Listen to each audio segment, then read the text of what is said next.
Ja, Shooty ist wieder dran. Ja, das bedeutet... Der braucht ewig. Hallo, das... Ich spiele noch keine 2 Sekunden.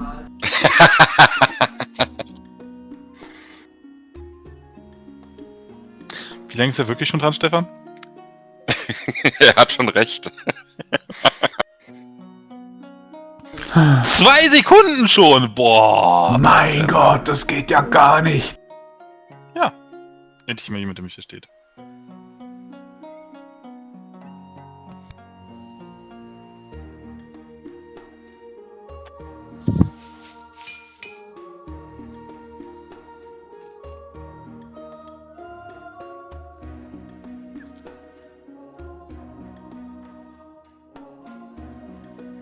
Und jetzt ist Martin dran.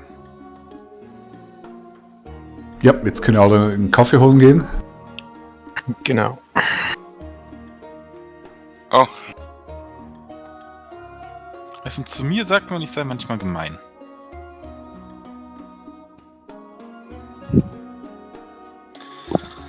Ja, zu Recht. bin gleich wieder da.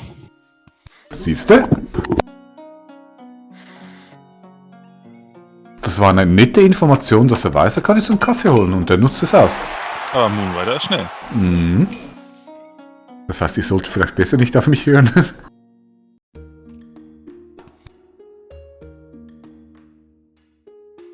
Das ist ja wieder eine tolle Kombination. Humer und Pyramiden. Ja, was soll ich dazu sagen? Irgendwer hat mir die angeboten.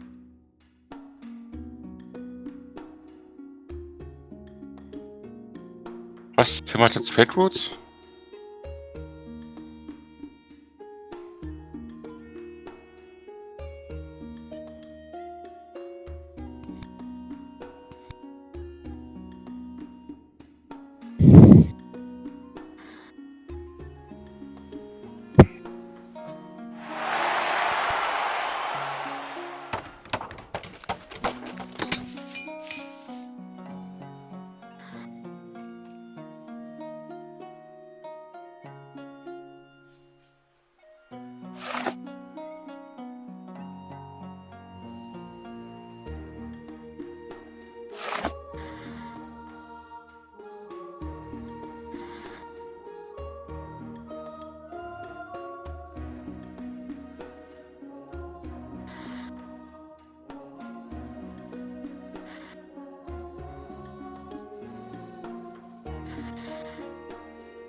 Stefan braucht so lange. Ja, ich bin auch schon fertig.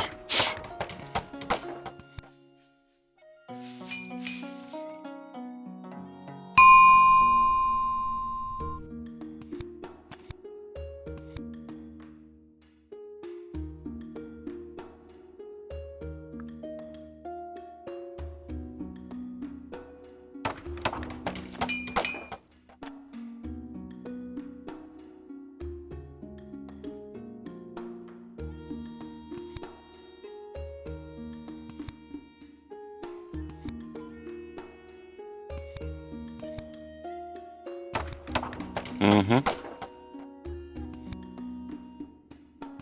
Hm? Habe ich mir gerade auch durchgelesen.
Tim, du bist dran.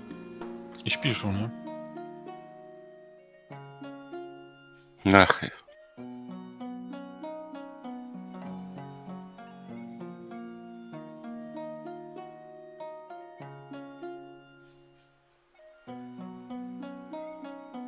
glaube, das wird lustig, Tim. Wieso?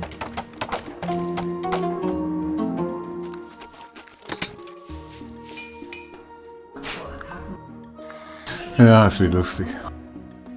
Wieso? Was ist los?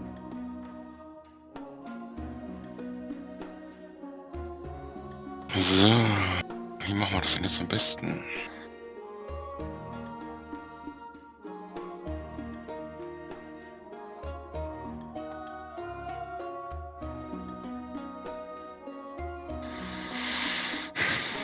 Mhm.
Ja, natürlich habe ich ihn gerade benutzt, Scheiße. Yep. Das habe ich mir auch gerade gedacht. Jetzt kommt wahrscheinlich das andere auch noch für den Tempel.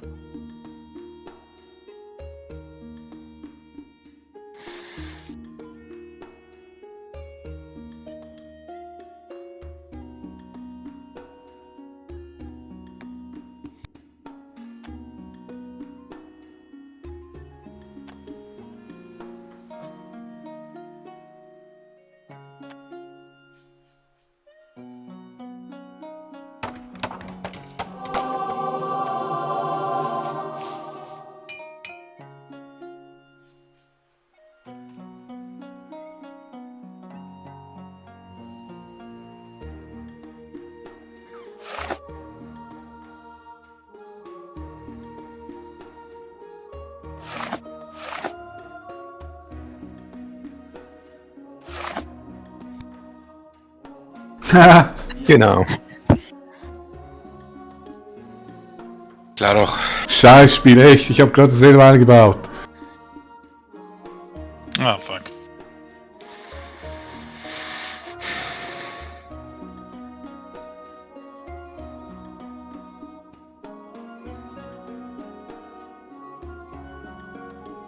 Ist geil, wenn man das Tier nimmt Und es in der Runde keine Tiere gibt. Ja. Hätte ich das gewusst, hätte ich ganz bestimmt das Tier genommen. Kannst du es nicht vorher sehen? Ja, doch, hätte ich lesen müssen.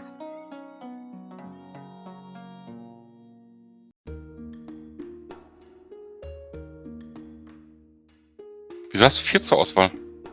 Weil ich cool bin.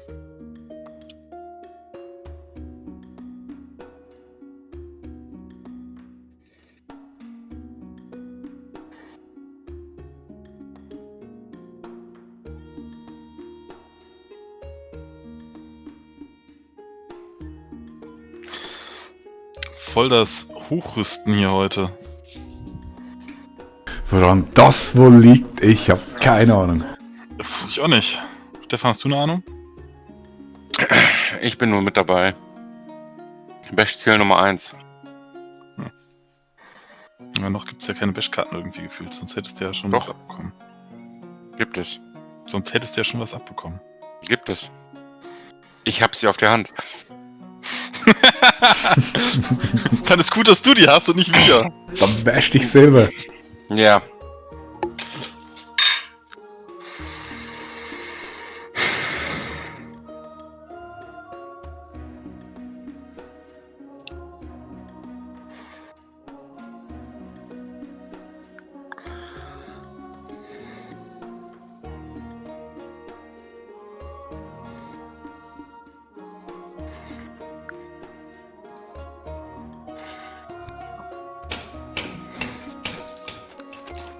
Sechs.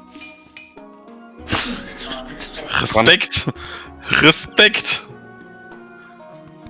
Meine lieben Mitspieler, das ist ein Zivilisationsspiel und kein Tim Quizspiel. ist dabei. Tim ist dabei. Ja, ich weiß. Was hab ich denn jetzt damit zu tun, dass ihr auf 6 aufrüstet? Ich glaube, das nächste Mal spielen wir Siedler von Catan. Das ist ganz friedlich und gemütlich. Glaubst du? Ja. Ohne Rittererweiterung kann er gar nichts machen. Wie schön da direkt die nächste Ergänzung kommt. Ohne die Erweiterung kann er gar nichts machen.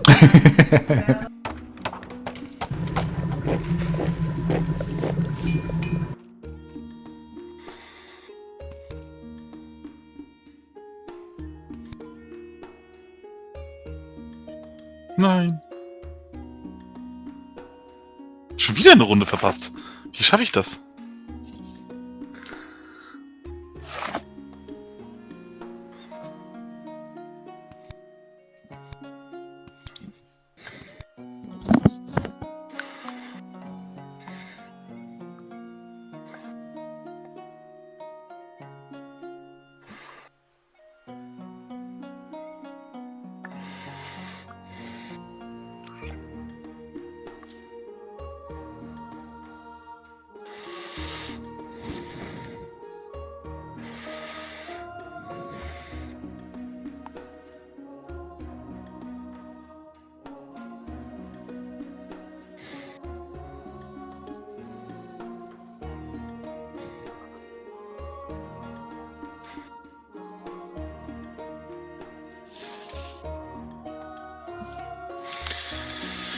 Seriously.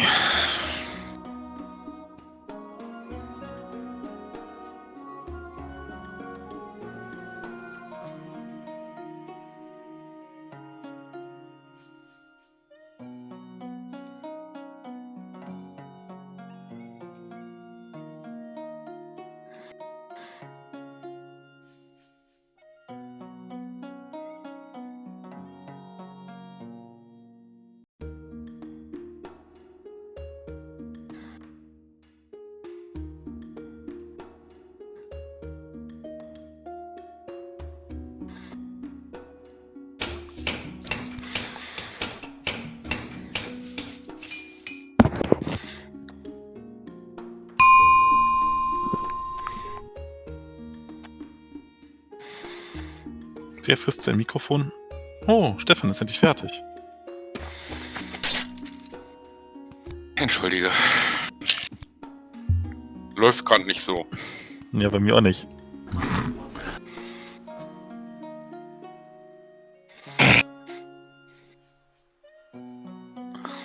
Oh, Entschuldigung, Stefan.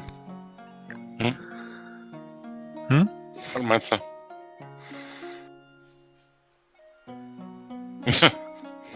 Ja, natürlich. Es tut mir leid. Was macht ihr da? Nichts, alles gut.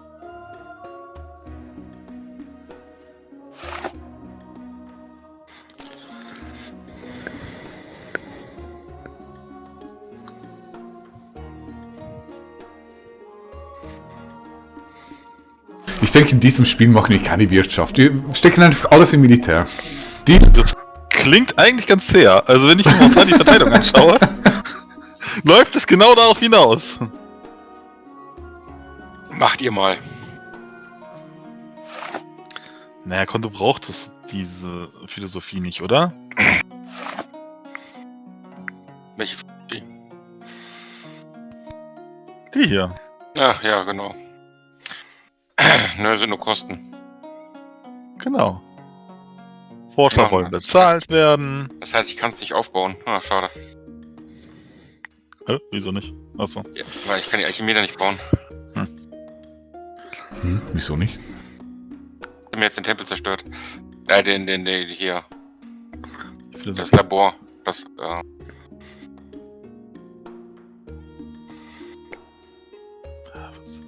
Ach so, okay, ich verstehe. Sag noch mal, okay. außer jemand anderes. Ja, alles klar. Siehst du, deshalb muss mit Tim Civilization ein Kriegsspiel. Wieso mit mir? Wer sagt denn, dass Das ich sagt, das tue? das sagt derjenige, der in der letzten Partie zweimal aufs Dach bekommen hat. Und im Spiel davon war es Martin. Ach, Tim, hattest du eigentlich schon mal Deathwing? Nee. Der gibt plus 2 Angriff für alle Kreaturen. Was? Plus 2 Angriff für alle Kreaturen. In welchem Spiel reden wir gerade? Hearthstone? Für Der alle? Feuerwalker? Ja. Achso, ja. Aber auch für die Gegner, ne? Echt? Plus 2 Nein. Angriff für alle, auch für die Gegner. Echt? Ja. Was macht denn Moonrider? Der hat 7 Forschung, 4 Mineralien. Also holt er sich das, was ich brauchte. Wie immer eigentlich, wenn er dran war. Brauche ich das auch? Dann spielen wir das aus. Du kannst ja jetzt Iron holen. Brauche ich auch.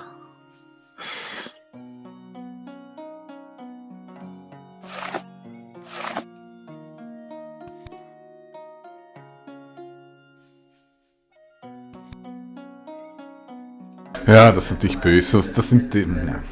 Tim ist auf ein fieser Sack. Wieso bin ich ein fieser Sack? Weil du es immer bist. Ich weiß gar nicht, wieso hast du eigentlich Freunde? Weil ich ein gutes Herz habe. Du zeigst es nur so selten.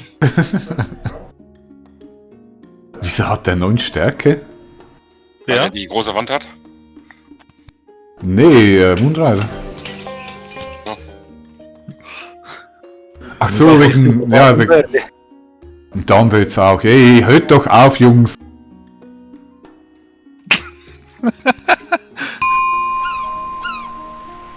Würfel ich das hier mal durcheinander.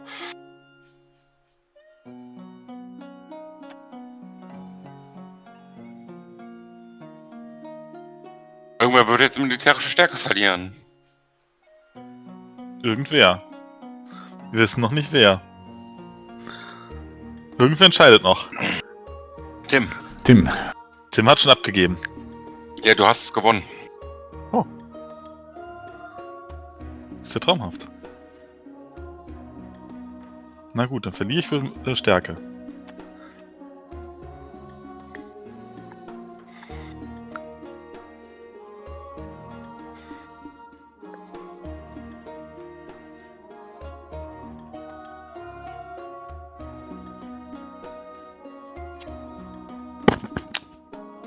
Und gewinne dafür die Herzen. Von wem? Das frage ich mich auch. Von deinen toten Verteidigern vermutlich. Er schneidet sie raus. Nomine Patris et Filii et Spiritus Sancti. Hast du mir jetzt den Gesetzeskodex geklaut? Ja, hat er. Wenn ich sonst nicht viel machen kann, kann ich euch ja so wenigstens nerven.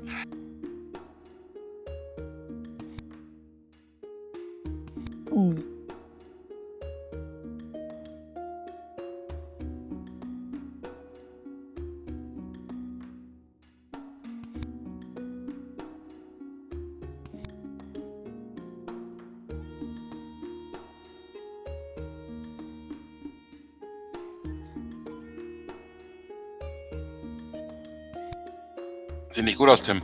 Nee, gar nicht. Ich weiß nicht, woher diese hochgelevelten Dinger alle kommen.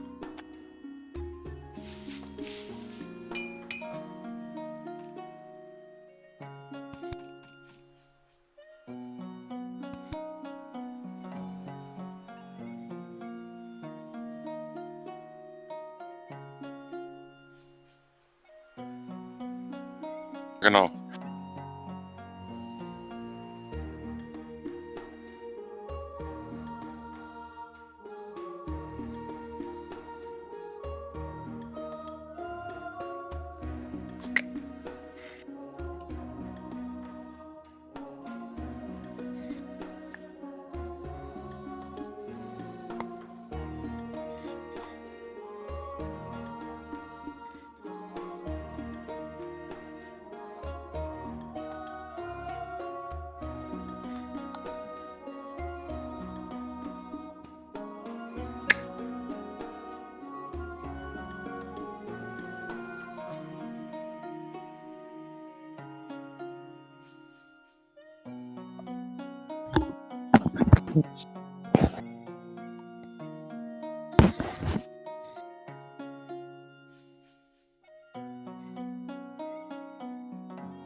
Tim, du bist dran.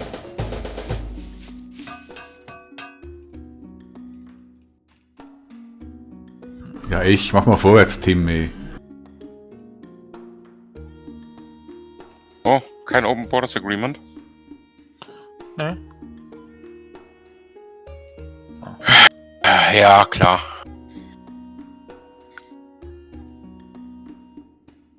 Hättest du nicht das Agreement nehmen können? Kommt doch dann nur später. Nee, ich verliere jetzt mein nächstes Gebäude.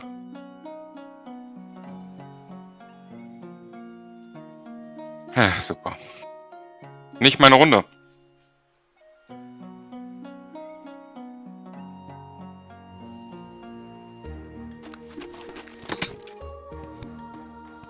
Spiele ich einfach nur noch so mit.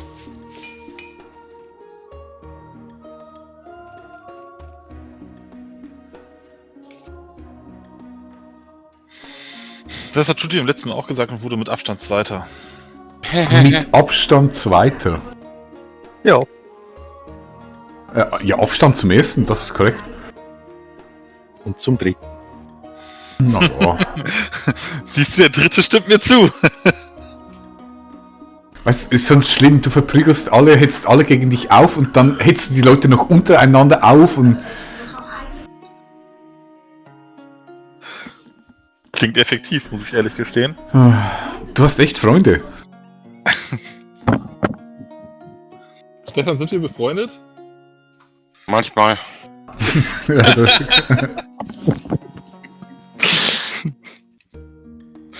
Frei nach dem Motto, wer solche Freunde hat, braucht keine Feinde mehr. Ich glaube, ich hab verkackt. Okay. Oh je, oh je, oh je, oh je, oh je. Ja, ich hab verkackt. ich fürchte im falschen Spiel. Nee, in dem Spiel hier. Wieso? Was läuft? Ja. Er hat etwas übersehen. Was denn? Oh, nichts Spezielles. Was denn? Kann ich noch nicht erraten, noch könnte es gut ausgehen. Kommt drauf an, was ihr so macht. Und Tutti so, was? Wie kann ich ihm schaden? Wo ist der Atombombenknopf? Nee, fällt mir echt nicht auf. Das ist auch nicht schlimm, du musst das nicht tun. Ja, ich weiß, was es ist. Du musst ganz viele Karten kaufen, Judy.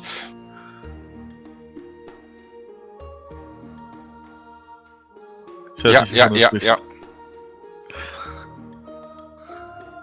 Aber das wird schon so. Muss man dazu den Stream anschauen, oder was? Nein. Nee, da läuft eigentlich Hearthstone. Ich verstehe es nicht und ich würde jetzt nicht sagen, ich bin so ein unbegabter Spieler. Mach mal einfach. Oh, warte. Kann noch eine Einheit aufrüsten.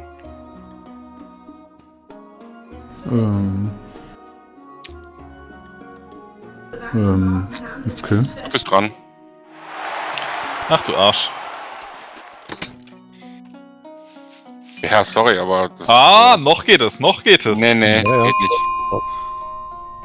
Doch, wenn die beiden jetzt nichts kaufen, dann geht es. Hä? Ach, ist mir doch wurscht. Also sagen wir so, ich glaube Moonrider hat es schon gesehen, von daher wird es eh nicht klappen. Ja, mir nützt es nichts. Nee, helfen tut euch das nicht, das ist richtig. Also, wenn ihr über Eisen spricht, nee, das können wir ihm gar nicht nehmen, weil wir beide haben schon Eisen. Eisen will er gar nicht. Ach Gott, Du kaufst jetzt Code of Law, oder? das ist sehr wahrscheinlich. Ja, also hat sich das eh für Tim schon erledigt. Na gut, ist okay, lass ich gelten. Was, ihr macht das Theater wegen dieser Karte, Siehst du, welchen Leader er hat? die eh klar war, dass ich die wollte? Nein, der Leader verschwindet jetzt. Und jetzt habe ich nicht unter das Ding gelegt und Juhu, das, was mir am Namen passiert, passiert ja auch. Moment, ich mache ein Bier auf. Spiel doch erstmal zu Ende. Ach, immer diese Hetzerei hier.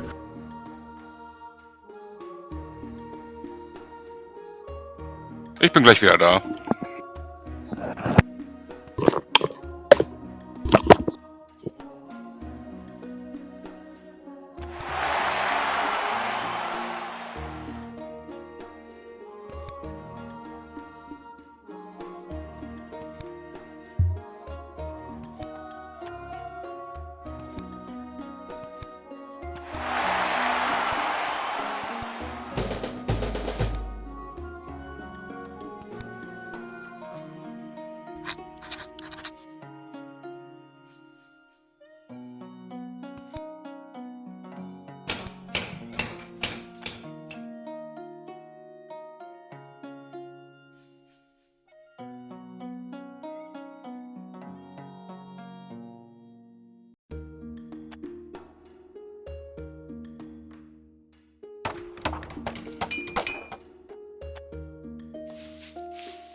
Goodbye, Omer, goodbye.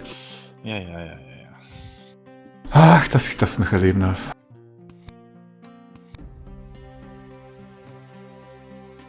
Oh, mein Volk ist unzufrieden. Undankbarer Pöbel.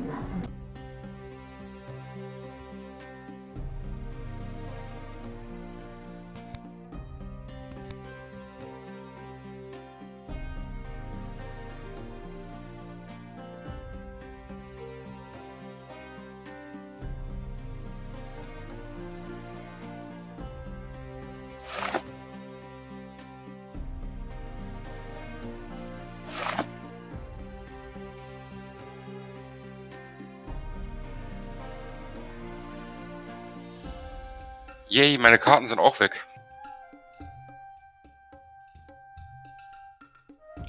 Welch freudiges Ereignis. Stefan, du solltest deine Taktik anpassen. Meinst du, sollte Militär bauen? Ja, weil du hast ja keine Pferde. Du müsstest die Phalanx nehmen. Ja, habe ich auch noch auf der Hand, also kein Stress. Bringt dir jetzt eh nichts. Doch, das gibt die 2 Stärke dazu. Ja, aber bringt dir jetzt eh nichts. Okay. Ich bin ja trotzdem ganz hinten. Für alle Karten, auf die es ankommt, bringt es nichts. Ja, aber jeder Punkt, den du dazu kriegst, ist besser und wenn du dann noch ein bisschen dazu aufrüstest. Was war hier? Tim hat aufgehört zu streamen. Hör mal auf, zu machen. Vielleicht wollte er nicht, dass wir ihm weiter in die Karten gucken. Ja, vermutlich. Eventuell.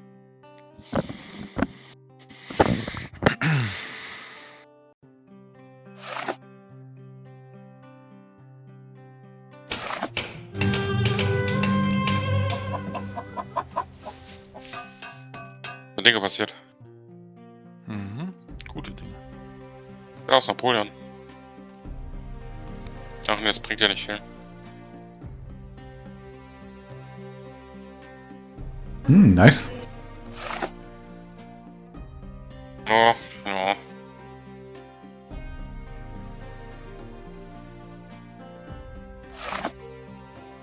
Das ist nice.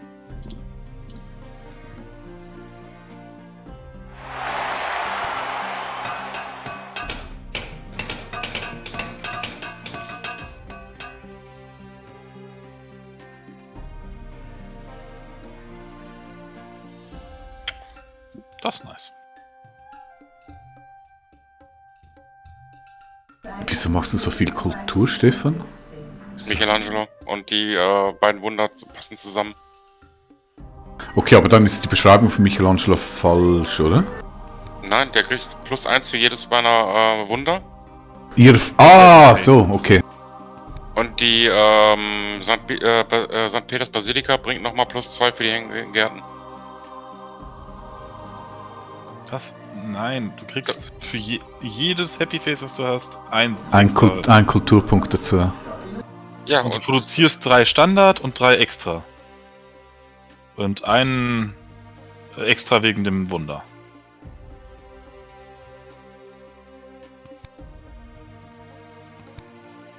Zwei extra wegen dem Wunder.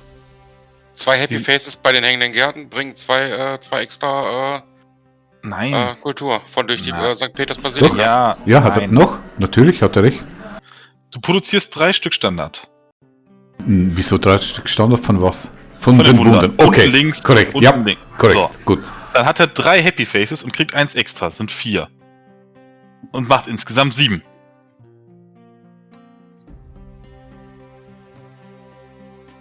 Drei plus 4 macht 7. Ja, aber wo kommt das extra her? Das extra kommt vom St. Peters Basilika, die einen extra Happy Face für den Hanging Garden gibt. Und zwar ein, nicht 2. Ah, stimmt.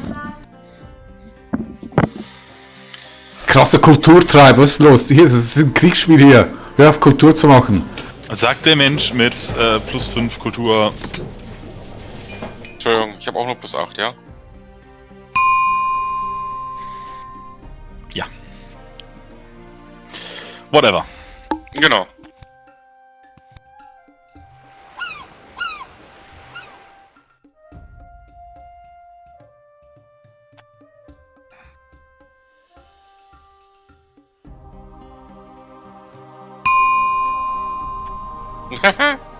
Das bin ich.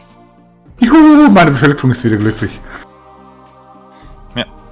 Ne, ich hab's auch deswegen überlegt, aber wäre zu teuer gewesen. Erster? Jetzt habe ich dafür ein anderes Problem. Militär? Ja. Das wäre auch mein Problem gewesen. Scheiße. Bist du etwa nicht mehr so weit vorne?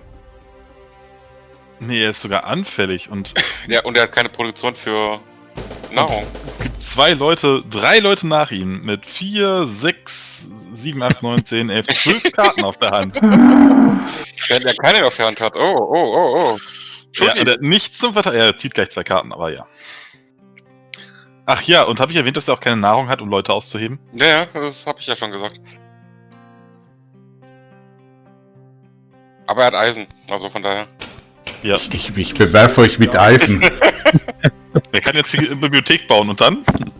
Dann beschmeißt er uns mit Eisen und Forschung. Genau, ich werde die Barbaren mit Wissen füttern. Boah, ich hoffe so, dass Moonrider anfängt und wir alle auf dich draufschlagen dürfen. Moonrider, bitte, bitte, bitte hab eine aggressive Karte auf der Hand. Geht nicht. Ah! Immer friedliebend. Nein. Für Shooty machst du eine Ausnahme. Hey, hetz die Leute nicht gegen mich auf, du bist das Problem.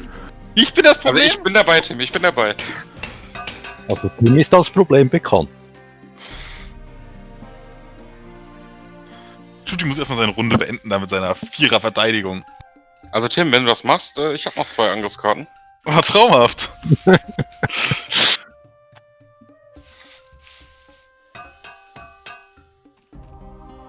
Wenigstens ist meine Bevölkerung glücklich.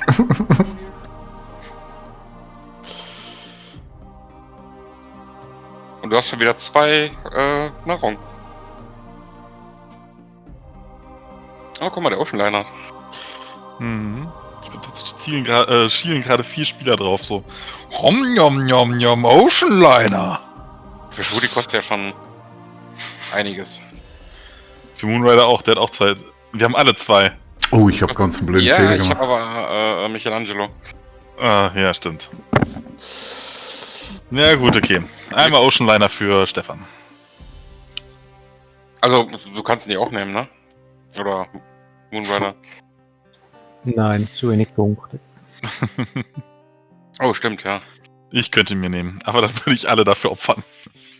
Unwahrscheinlich, dass ich eine Runde aussetze, damit ich danach Es nicht kommt genug drauf Ressourcen Es habe. kommt drauf an, wie viel er kauft, ne? Achso, ja. Das wäre was anderes.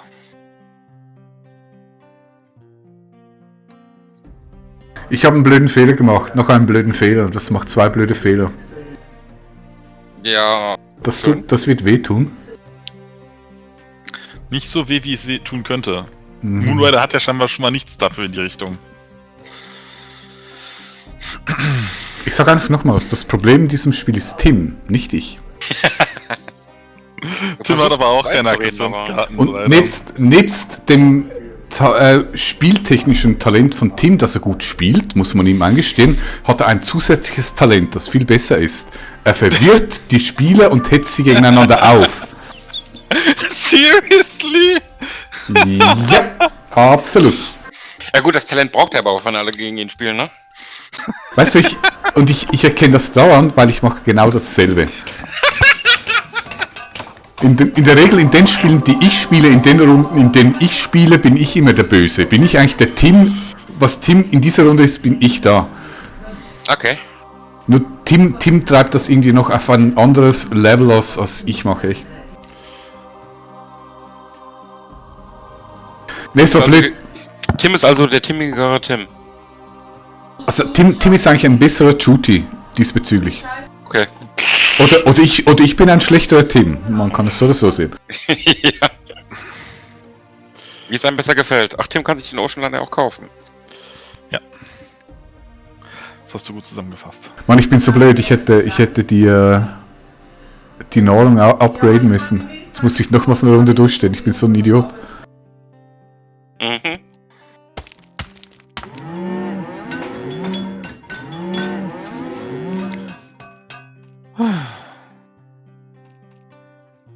Ich habe wirklich keine Angriffskarte gehabt. Ich hätte sie ja sonst benutzt. Ja, doch, nö, bestimmt nicht. Du doch nicht. Ja, Stefan, hau drauf, los. Ja, 2 kann ich abwehren, das ist okay. Ich habe leider nur eine, die spielen kann. Ja. Müssen wir nächste Runde nochmal draufhauen, ja? Yep. Ach, ihr seid so toll, echt. Spielen wir Hello Kitty das nächste Mal? Komm, ganz im Ernst. Wenn sich Genghis Khan mit Stärke 4 dahinstellt, ne? Ja, es war blöd. Ich war so verlockt wegen diesem Happy Face. Ja. Aber auch. ich hätte das besser anders gemacht. Definitiv, ja. Ich hab's ja nicht getan. Ich weiß auch Nein, warum. ich hab mir zu wenig überlegt in der Situation. Echt, ich dachte eigentlich, weil ich ja im Zug bin, ist eine guter Zeitpunkt, um zu kolonisieren. Aber ich habe eigentlich gesehen, dass ich zu wenig Nahrung habe, um nachzurüsten.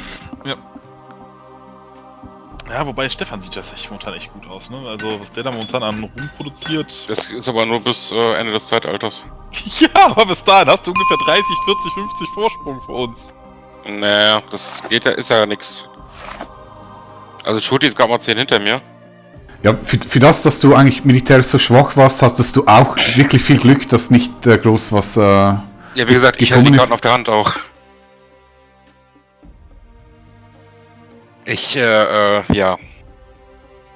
Hab damit gerechnet, dass das Spiel vorbei ist dann an dem Zeitpunkt. Und außerdem ist ja was passiert. Ich habe sowohl eine Farm und meine Alchemie verloren. Ja, das stimmt. Das tut durchaus weh früh. Deswegen habe ich momentan keine Forschung. Außer durch die Printing Press, aber ja.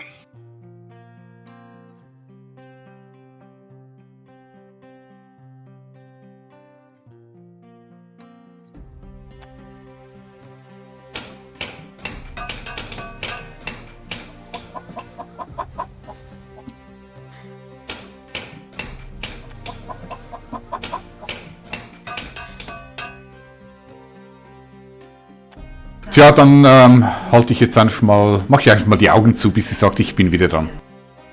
Okay.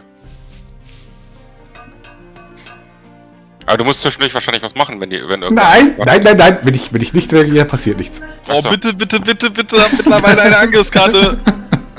Martin, ich vergesse dann auch deinen Namen nicht mehr. Bitte. Nicht! Ich bin der Gute, Tim ist der Böse.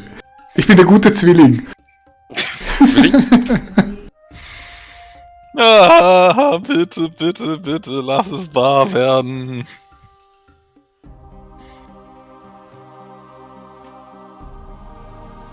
Scheinbar nicht. Ja. Was soll ich dazu sagen? Also entweder macht es extrem spannend oder es ist vorbei. Also wenn du echt nichts hast, Tim, den Stefan kann ich abwehren, dann habe ich viel Schweiß geschwitzt. Ja, du hast halt einfach Schwein gehabt diese Runde. Also das, Wenn's so läuft, ja. Aber vermutlich hast du noch irgendwie ganz eine fiese Karte ready. Nee, ich hab keine. Ich habe keine einzige. Technologiekrieg löst erst die nächste Runde aus. Das ist richtig, ja. Jeder kriegt noch eine Runde zum Vorbereiten. Also du deine aktuelle und er deine. Das ist mir zu kompliziert. Kriege sind immer so. Der darf der Gegner nochmal bauen vorher. Ist ja auch fies, warum muss man Kriege auch ankündigen? Mhm. Ah! Oh! Ja! Oh! Was? Shooty muss seine Karten aufzahlen. Ah, aber er hat noch 2, von daher.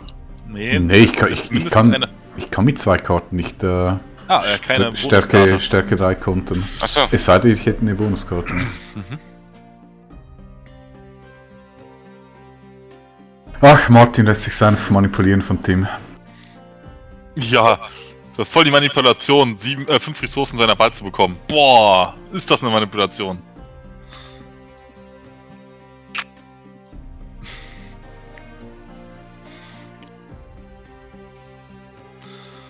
Nimm ihm bitte die Nahrung weg, das wäre so geil. Dann hat sich das mit dem Extrasoldaten. Ja, dann kann ich aufgeben. Das wird tatsächlich sehr fies. Und ich meine, du könntest Nahrung gebrauchen, ne? Also. Ja, also. Es reicht auch, wenn du 2 Nahrung wegnimmst. Du bist wie so ein Socke. Habe ich das laut gesagt? Weißt du, das Problem ist, er spielt immer so lange, wahrscheinlich ist er immer noch am Nachdenken, was er wegnimmt und lässt sich jetzt gerade von dir inspirieren.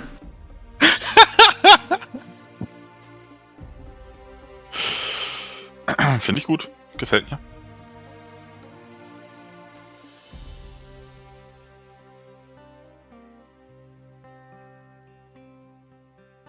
No. Ah. Aber Aber das Gute ist, er hat kein Geld mehr, um Soldaten auszuheben. Der darf da keinen Krieger ausheben. Ja. Hm.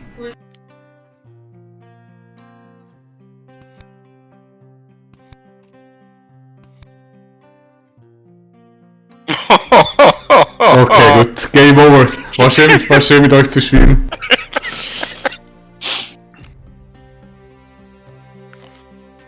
Ja, das hatte ich vorhin aber auch. Was mache ich denn jetzt?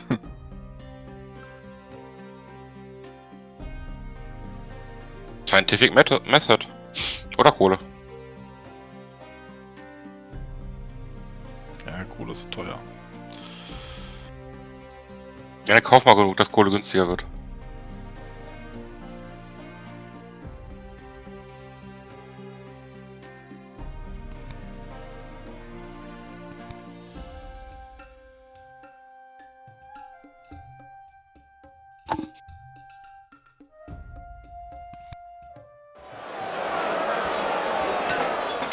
Ich weiß, damit hat keiner gerechnet. Das war nicht genug, Tim. Weiß ich.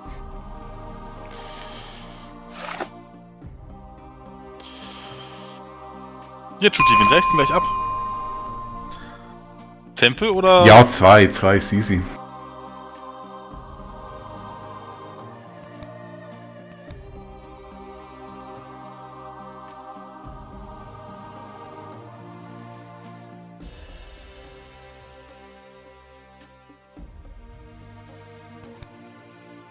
Boah, aber ich glaube, ich komme niemals mehr an diesen Vorsprung, den ihr da an Kultur habt, dran. Doch. Plus 6. Ja gut, das ist überhaupt nichts von den absoluten Zahlen. Ja, von den absoluten, aber die Boni sind schon, das summiert sich jetzt ordentlich, ne? Ja, aber Steffen verliert das, sobald Michelangelo stirbt. Genau. Ja, aber das sind ja noch 36 Karten. Es wird noch ein Momentchen dauern, ja. Ich würde sagen, Moonride ist so das größte Problem, weil seine Kulturpunkte, Ja. die sterben nicht. Ja. Wobei, also ich sage nochmal, Team ist das Problem. Ich habe plus 1 Kultur. Ich bin momentan abgeschlagen, sondergleichen. Oh, du Distanz.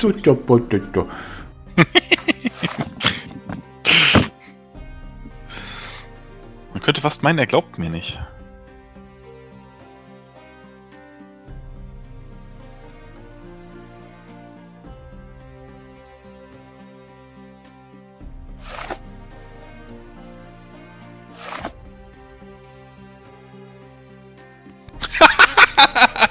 Oh, das muss ich spielen.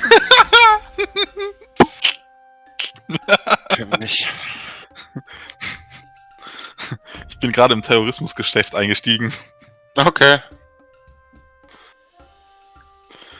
Sei dir verraten, der mit dem wenigsten Kultur kriegt einen coolen Bonus.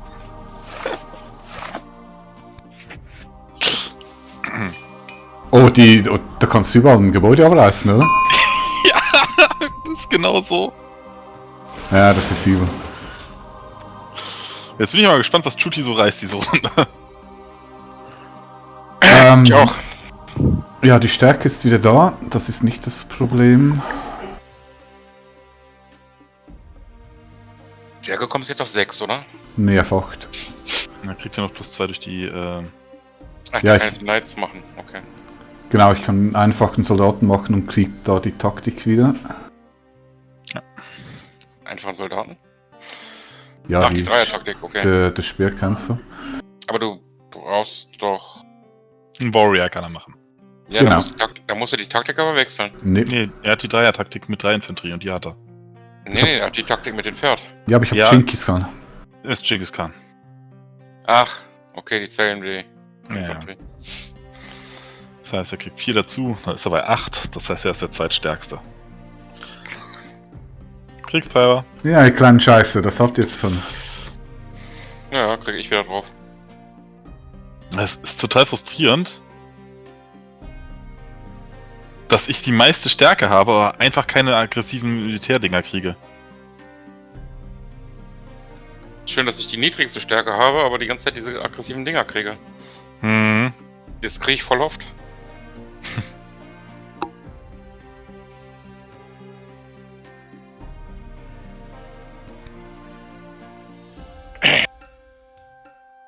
Endlich die Kohle geschnappt.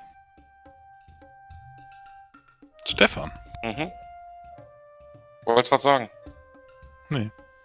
Besser ist das. Ich habe nur festgestellt, dass du die Kohle geschnappt hast. Ja. Ja, gut.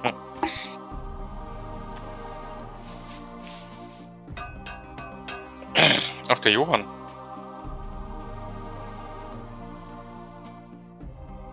Oder ist die Republik?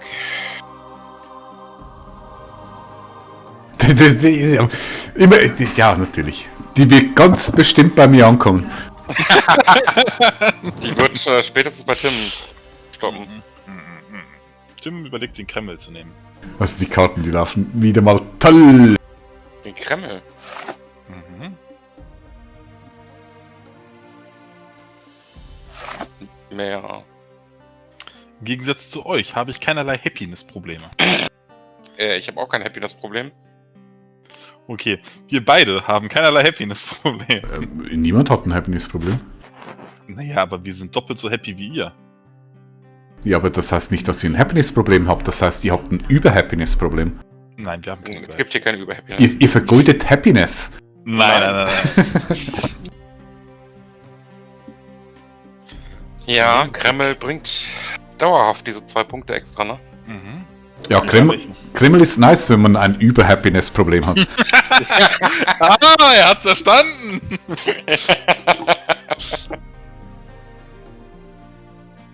Da muss der Kreml aber auch bei dir ankommen. Naja, Moonrider wird wohl keinen Kreml nehmen. Mein Problem ist, die Karten kommen nie bei mir an. Wer weiß? Der hat ein akutes Happiness-Problem im Gegensatz zu uns. Noch nicht. Nee, er hat kein Happiness-Problem. Der kann keinen Worker mehr ausheben, ohne dass er unhappy wird, oder? Ah, nee. 3 Stück noch. Ja, okay. Also bis zum nächsten Zeitalter hat er noch keins.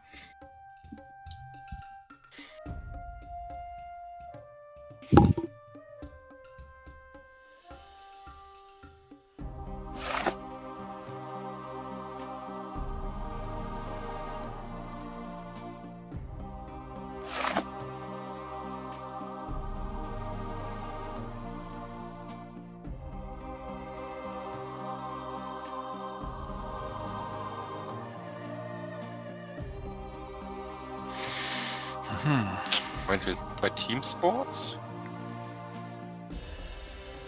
Mhm.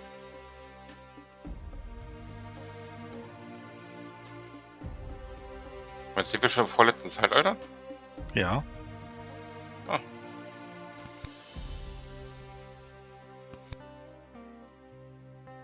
Ah ne, Moment, es kommt noch eins davor. Ja, okay. Es kommt noch eins dazwischen.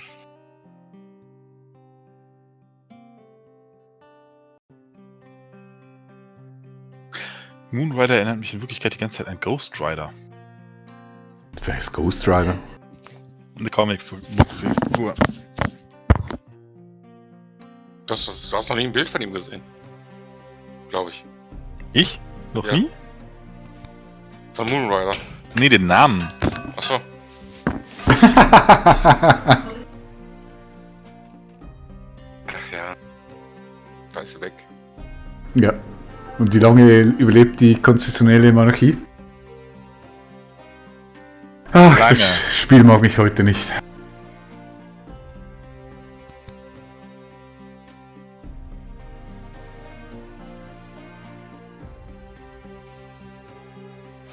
Yay.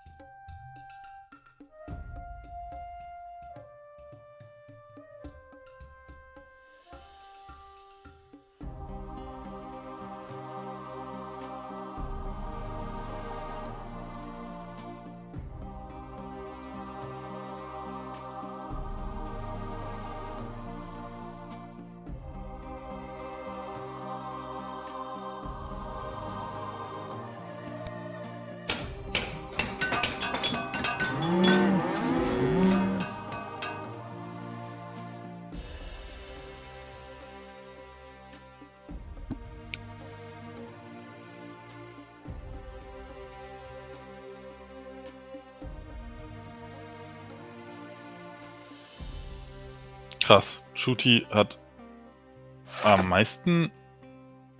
Oh, nee. Stefan hat am meisten. Oh Mann. Was, Kultur? Mhm. Hast du jetzt die Terrorkarte gespielt? Nee, alles gut. Da. Hat er bestimmt. Vorhin schon. Warum hätte ich das tun sollen? Die Barbaren. Es macht überhaupt keinen Sinn, das nicht zu tun in einer Situation. Ach so, ja, dann hätte ich das wohl besser gemacht. Ich spiele einfach keine grünen Karten mehr. Bis zum Ende des Spiels, ne? Yep. Nur noch der Tim. Das heißt, es geht mindestens 6 Züge, bis sie kommen.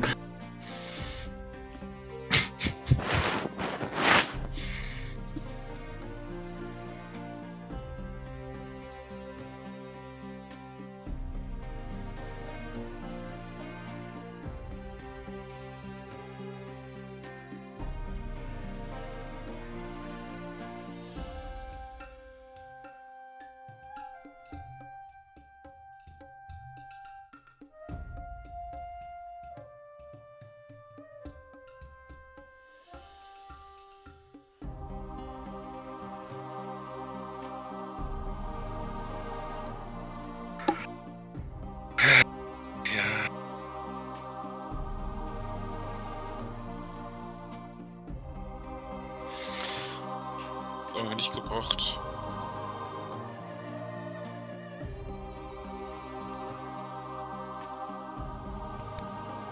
Kann ich die Karte wegwerfen? Nee, leider nicht.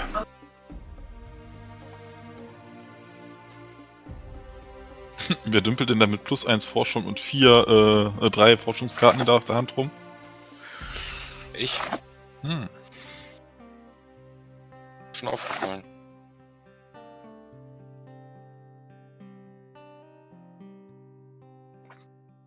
Und Shuti übertreibt vollkommen mit der Produktion. Ja, dadurch wird er am Ende gewinnen. Ja, nicht zwingend. Nö, nicht zwingend, aber es ist ein gutes Gefühl, viel Wert zu haben. Wenn es nicht geklaut wird. Seine Kombi ist momentan halt sehr stark, ne? Viel Kultur mit viel Forschung, mit viel Produktion. Und einem vernünftigen Verteidigungswert.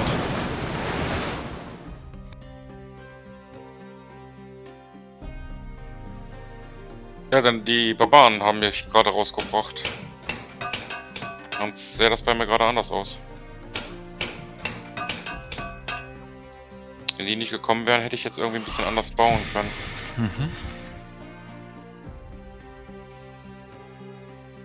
So brauche ich aber noch mindestens 2 Runden, um mich aber endlich weiterzukommen. Macht keinen Sinn. Ja, Was? Nee, ich meinte nicht dich.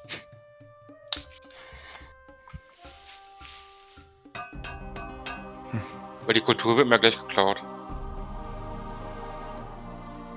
Die kann ich hier nicht verteidigen, wenn gleich die ganzen Kriegs- und Überfallkarten kommen. Wenn sie denn irgendwann mal kommen. Ich ziehe einfach Ja, keine dieses Spiel. irgendwer Das wird ist schon halt. haben. Ich habe bisher noch keine einzige Angriffskarte gehabt, ganz am Anfang. Dann gehst du weggeschmissen. Nee, die habe ich gegen dich benutzt. Oh, stimmt, ja. Du hast sie weggeschmissen. Also weggeschmissen, ja. Ich habe seitdem auch keine Forschung mehr, also. Hat sich wenigstens die Karte gelohnt. Ja, ja.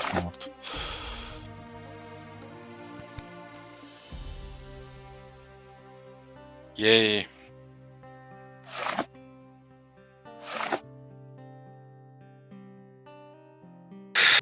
Aber das Gute ist, dass es dann doch eine Runde weniger dauert. Kann ich diese Runde schon anfangen.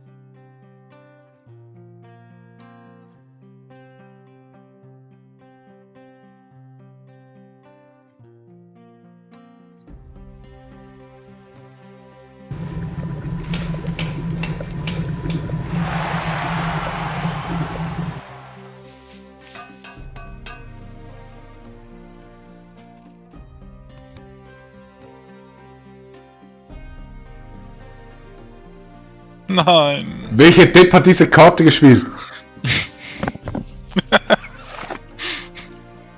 Trifft aber alle, ne? Das Das ändert, ist tatsächlich, ja. das ändert aber nichts an meiner Aussage. Gut. Okay, ich glaube, er hat sich gerade zu erkennen gegeben. Nee, Nicht? das war ich gar nicht. Aber dadurch, dass ihr alle stärker wart als ich, konnte ich mit 2 Einheiten upgraden, ohne da wirklich was zu zahlen. Nice. Und dann kann ich das Wunder auch noch fertig bauen. Das klingt übrigens nicht gut, was er da gerade skizziert. Ja. Eine Bevölkerung, okay. Was reiß ich ab? Musst du jetzt entscheiden.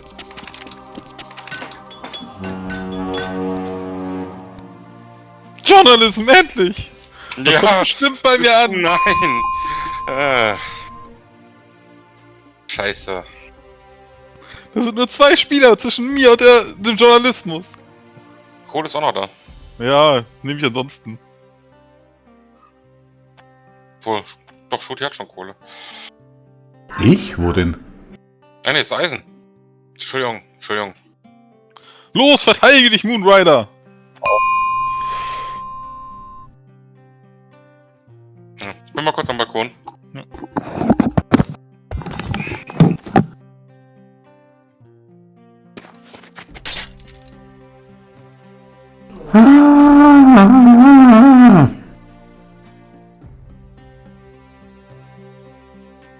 War das der Yeti-Kampfschrei? So in etwa. Just asking.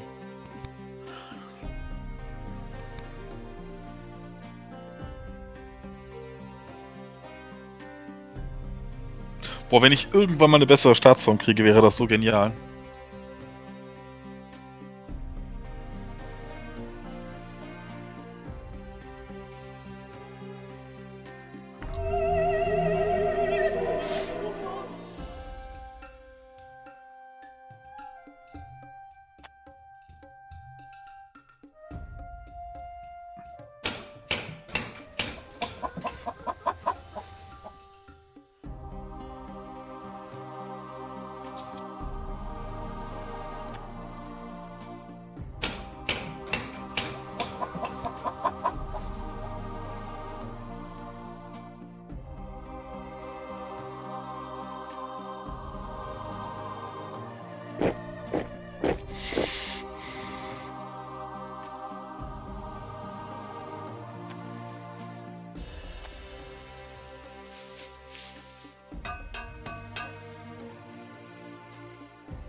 Manchmal hasse ich dich, Wieso?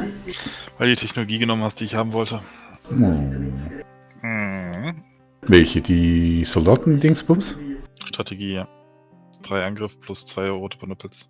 Ja, ich muss mich vorbereiten, weil ich muss Genghis Khan bald ablösen und da verliere ich einiges an Stärke und da muss ich vorproduzieren, sonst, ich weiß ja, wie ihr seid, wie die Ausgeier.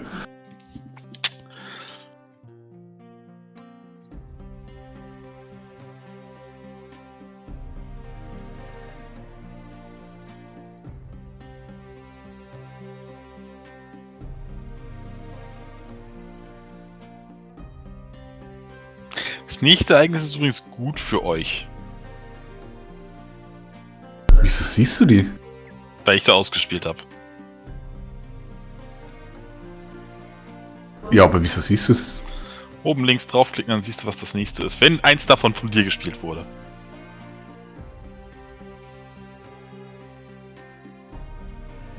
Nee, wieso bei mir? Also das rechts, die 2 Ereignisse, oder was? Die beiden rechts sind ausgespielt und da von links ist eins von mir, eins von Shuti oder Arioch, eins von mir, eins von mir, eins von mir. Okay, und diejenigen, die du ausgespielt hast, die siehst du jetzt. Ich share mal kurz den Screen, ja? Weil ich sehe gar nichts. Guck in Discord. Also die 4, die du hier siehst, die hast alle du ausgespielt.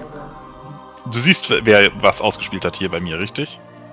Wegen den Farben unten dran, oder was? Ja, genau. Blau ist ich und deswegen sind die aufgedeckt. Okay, und wieso ist die eine Karte grün und gelb? Weil entweder von dir oder von Arios, die gespielt wurde, das weiß ich nicht, wer die gespielt hat. Mhm, okay. Prinzip verstanden, ja? Ja, das wusste ich echt nicht. Wieso hast du so viel Ahnung?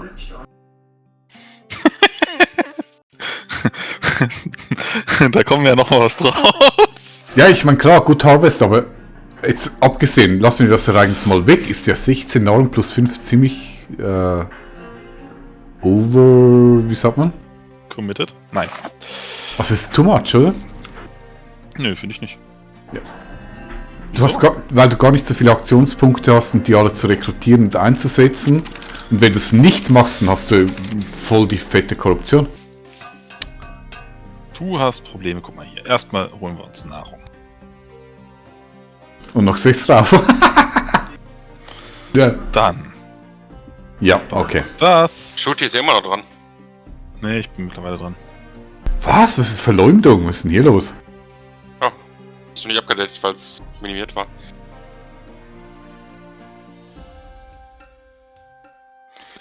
Und dann gucken wir, dass wir das kriegen. Oh, warte, da ist das Ding. Das Hast du eine minimale Überproduktion gerade? Ey, was macht er mit 22 Nahrung, Tim? Ich verstehe es echt nicht. Also entweder du hast jetzt eine voll brillante Strategie und hebst irgendwie gleich 50.000 Armeeeinheiten aus. Ich meine, das kannst du machen. Du kannst alles Level 1 Einheiten plus den Phalanx-Bonus kriegst du pro 3 5 Stärke dazu und 5, 6, da kannst du vielleicht... Ja, kann man machen, aber... Na gut, mach mal. Nur weil du noch nicht weißt, was ich vorhabe, heißt das nicht, dass ich nicht weiß, was ich vorhabe. Ja!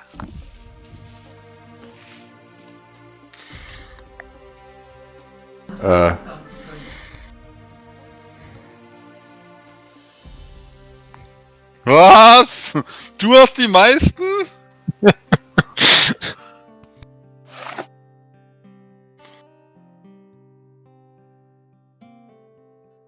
Tja, mache ich doch nicht mehr so viel, ne?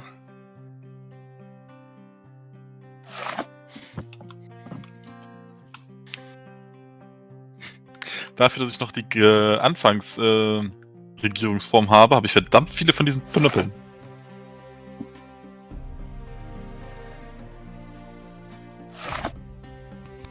Ja, okay. Das war jetzt irgendwie erwartungsgemäß. Ja, dass ich die Dings nicht stehen lasse, die Railroad. Jetzt, wenn ich die gar nicht bauen kann. Aber das ist klar. Kein anderer bauen. Jetzt kriege ich Angriffskarten. Jetzt, wo ihr alle gleich stark oder stärker seid.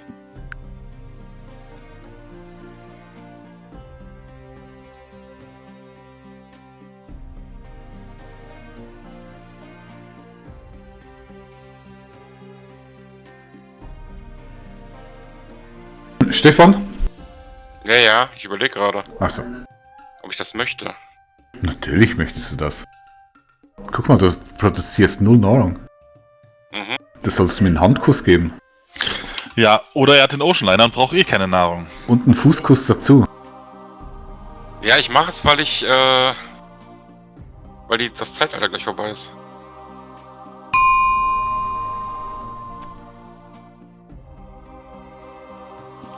Und weil du mich dann nicht angreifst. Was? Mit was denn? Das lohnt sich ja nicht bei 2 Abstand. Ja, trotzdem. Der Abstand bleibt ja nicht. Ich setze gleich noch eine Runde aus.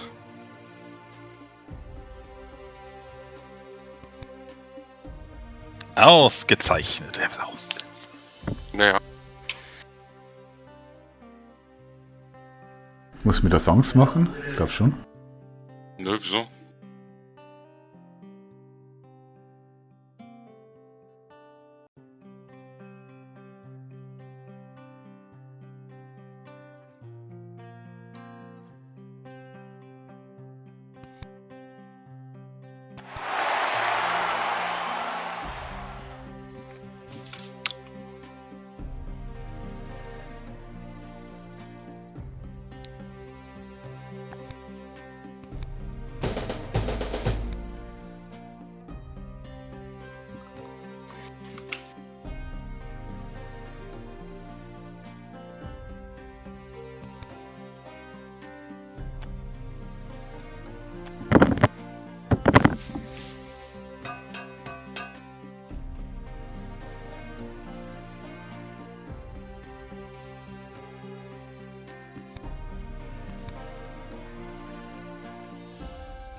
Das machen.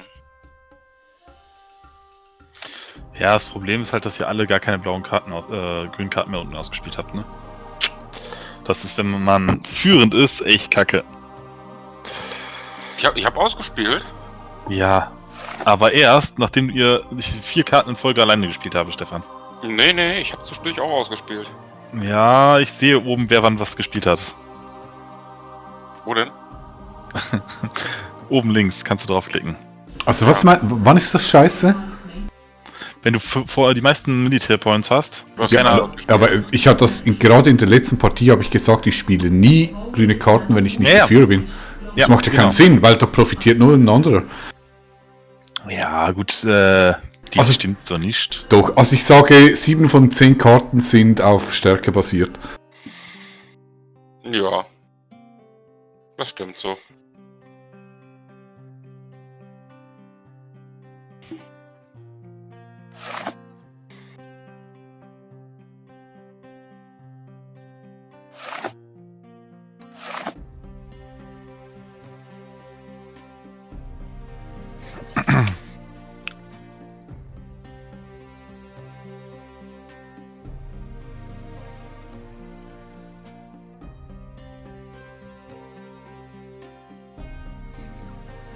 Ja, Mhm. mein Leader ist jetzt auch weg. Das heißt, meine Linksproduktion ist weg. Ja, Gott sei Dank. Gratis 4. Du bist nur weit hinten. Die anderen beiden sind gar nicht so weit weg. Also der eine ist nur 13 Punkte vor mir. Ja, siehst du? Und Shooty ist jetzt auch noch ein paar Punkte hinter mir. Der ist 17 hinter dir, ja? Ja, dafür ist meine Produktion komplett weg und Halbiert, meinst du? Also so hoch wie die von uns. weniger als Shooty und Moonrider. Und also weniger als alle. Ich sehe eine von 4. Ja, weniger als alle anderen. Ja, okay. Um einen Punkt. Okay.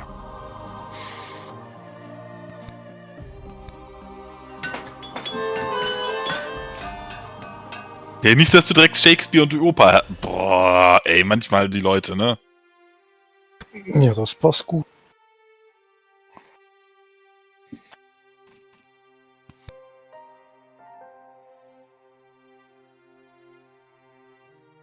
Yay, +1, +1.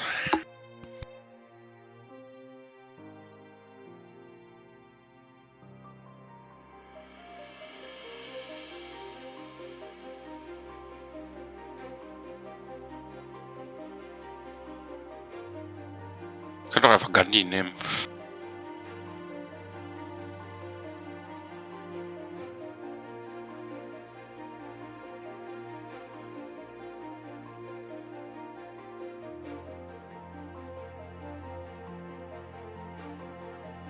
Mal eine blöde Frage. Funktioniert das, wenn ich jetzt Robespierre ausspiele und dann Republik ausrufe, die Revolution? Ja.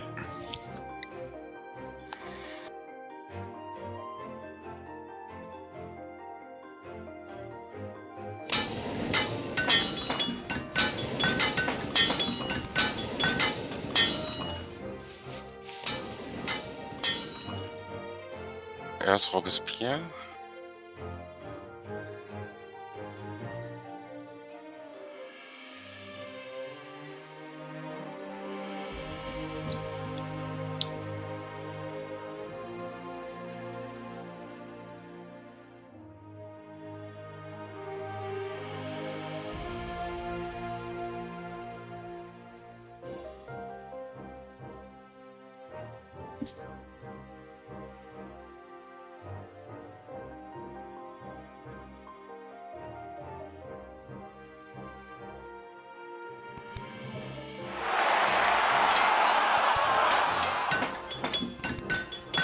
Aber du kannst, ja, dann lasse ich Multimedia für euch. Naja. Ist dann so.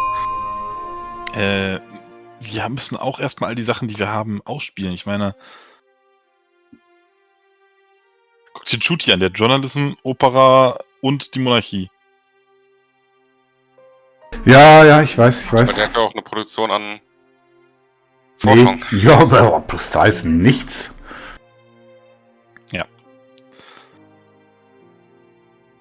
komme dann immerhin an die Kohle ran. Jetzt.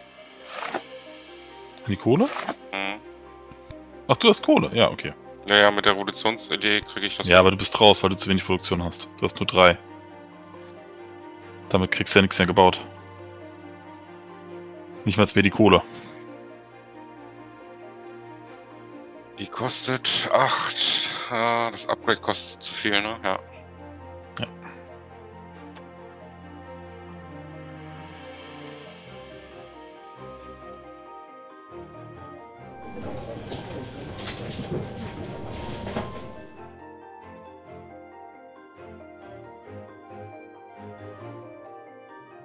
Ja, das Problem war tatsächlich die Forschung dieses Mal. Weil Timmy die ja unbedingt kaputt machen musste.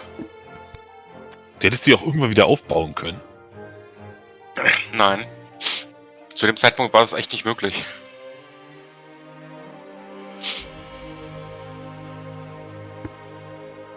Mhm.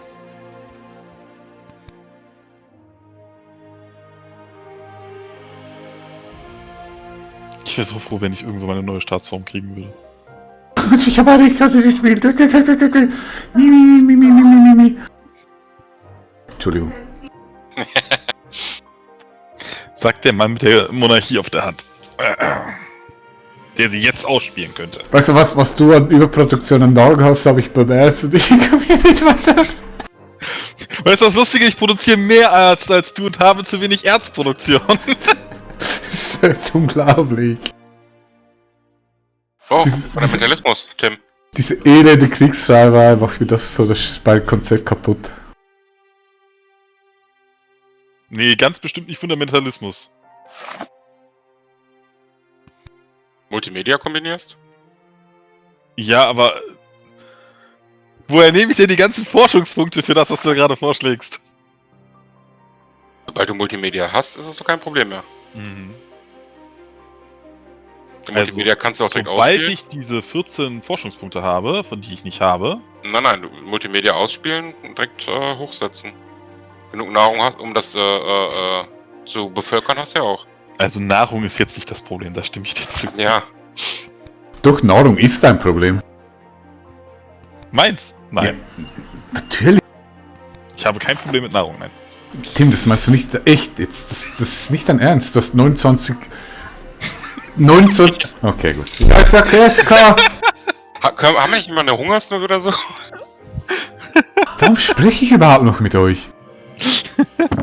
Ab sofort spiele ich nur noch mit Bots. Die sind schön still und... Die produzieren nicht so viel Nahrung.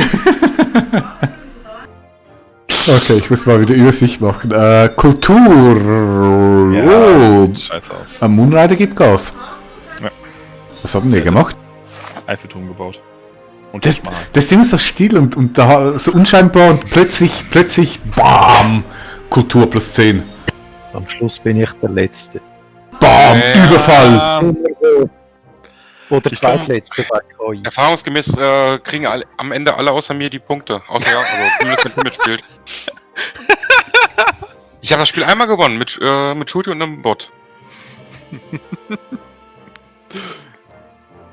Ja, das lief doch ziemlich gut für dich, oder? Ja, das eine Spiel, ja. Hat Aber aber auch alles funktioniert. was ich nicht verstehe, ist +1 Forschung. Wir sind jetzt im 3. Zeitalter.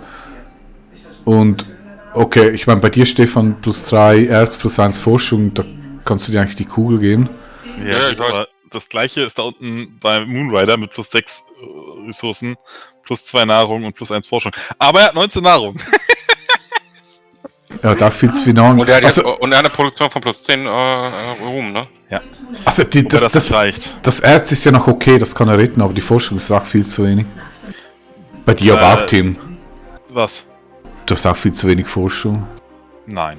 +2 im 3. Zeitalter. Hä, du hast wie viel? +5. Ja. Seit wann hast du Der die Forschung +5? Seit dieser Runde. Nein, seit letzter Runde. Okay. Seit letzter. Der, Ne, okay, ist doch Der diese Unterschied Runde, ist okay. der Unterschied ist schon enorm, ja. Ja, aber ich hatte schon zuvor +3, also. Ist ja nicht ein super tolles Forschungsresultat, aber. Was kommt denn danach? Ah, endlich. Aber ich glaube, wir haben mittlerweile so kriegsgetriebene Spiele, dass wir so wirtschaftsmäßig echt immer voll abkacken. Und dann einige können sich noch einigermaßen so ein bisschen aufbauen gegen das Ende hin und die anderen halt überhaupt nicht.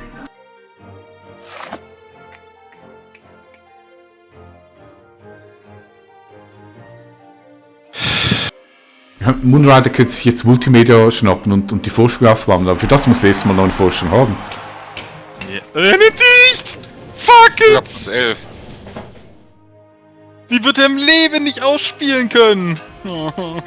Nicht. Ja, jetzt hat er +2, das heißt Aber du kriegst den nicht. in 3 Zügen kann er sie ausspielen. Also es macht Ah. schon Sinn, um irgendwie auf die Forschung zu kommen. Aber es kommt auch ein bisschen spät. Aber Nett. würde ich auch so machen jetzt in der jetzigen Situation. Ja, ja. So, das heißt, Tim zerstört mir schon wieder die Forschung.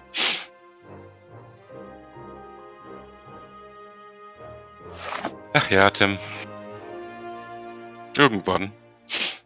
Aber er hat wenigstens eine Kampfarena. Zum ersten Mal Tim mit Kampfarena. Nicht nur einmal. Ah doch, Moment, nur einmal. Ja, nur einer.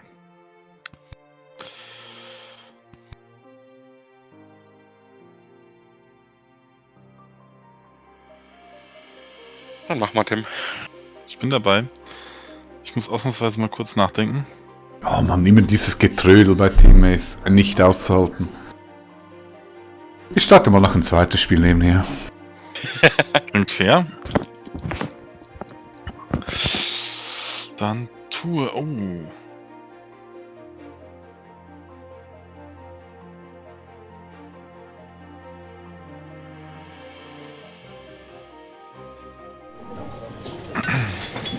Wie war das mit der Forschung, habe ich gehört, Tuti? Ich finde es ja echt peinlich, wenn man im dritten Zeitalter ist und weniger Forschung als ich hat. Hä, wie ist das passiert? Hä? Nee, verstehe ich jetzt nicht. Ich habe auch keine Info oder so bekommen. Eventuell hat jemand dein Gebäude abgerissen. Ja, aber wieso? Weil ich es kann. Tim Lust hatte. Nee, jetzt... Ach so, der Terrorismus, okay. Nee, weißt du, ist okay, ich möchte es dann verstehen. Und ich habe nicht eine... Es gab keine Meldung, die das irgendwie... Okay, verstehe. Wenn ich nach oben scrolle, sehe ich die Meldung, aber okay.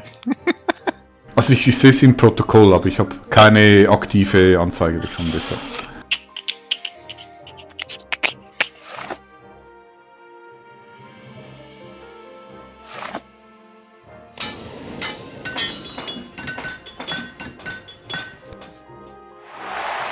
Tata Gandhi genommen.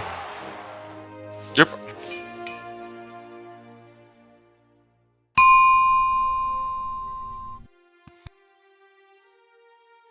Kein Bock noch angegriffen zu werden.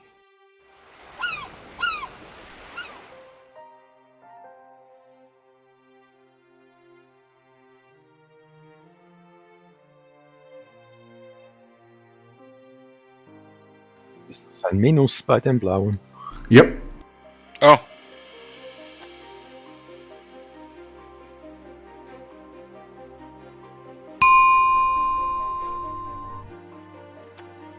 Das ist teuer. das ist teuer. Ich bin jetzt mal gespannt. Ja. Das kommt mir leicht bekannt vor. Hat er nochmal so viel Glück, dass keiner von uns irgendwelche Angriffskarten Nee, auf der Hand hat? ich hab diesmal 3 in Reserve und 26 Hertz, also kein Problem. Ja. Ja, okay. Und das löst mein Unzufriedenheitsproblem aus der Post.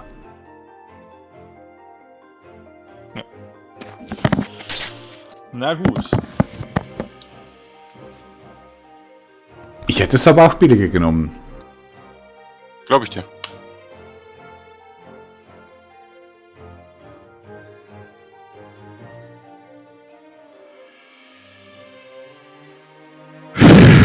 Oh mein Gott. Hm? Was war denn das? Irgendwer hat ins Mikrofon gepustet. Wer pustet ins Mikro? Ja, habe ich doch gerade gesagt. Hier wird nicht gepustet.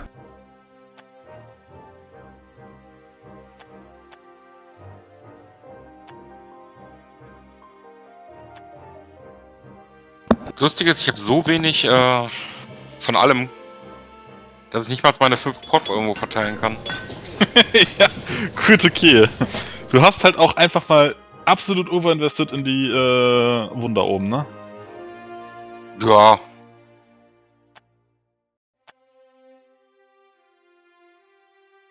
Aber dafür werde ich nicht mehr angegriffen. Du kannst immer noch angegriffen werden. Ja, kann ich. Mhm. Mach mal. Ja, das ist gar kein Problem. Kostet mich nur 2 weitere Pünnepel. Und du hast? Ah, du hast 4. 4, okay.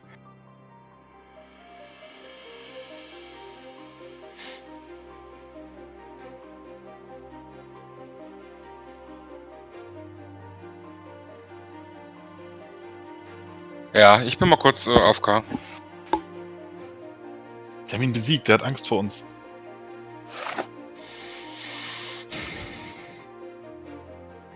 Ich frage mich, worauf diese Aussage basiert, aber okay.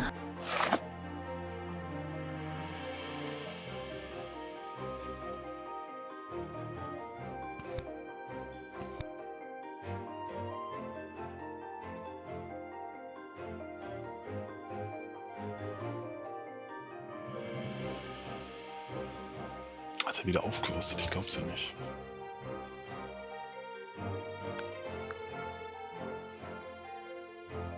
Ja, es war jetzt echt ein guter Zeitpunkt. Mhm. Das siehst du vielleicht so? Das sehe ich definitiv so.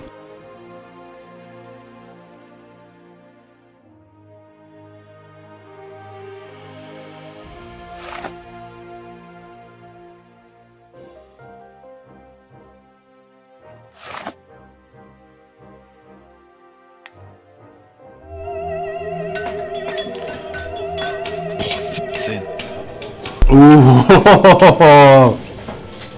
Da geht aber jemand gerade durch die Decke, ne? Meine Güte, jetzt eine Kampfansage. Das ist übel. Guck mal. Tim, mach was! Mach ich.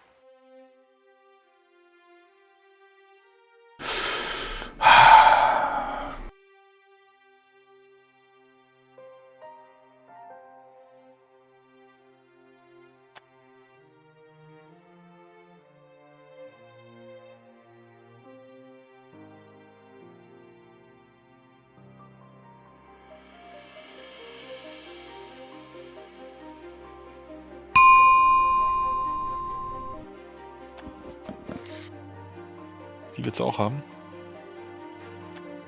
Mhm. Ja, so gelbe Ponöpel, die sind einfach genial. Ja, das stimmt.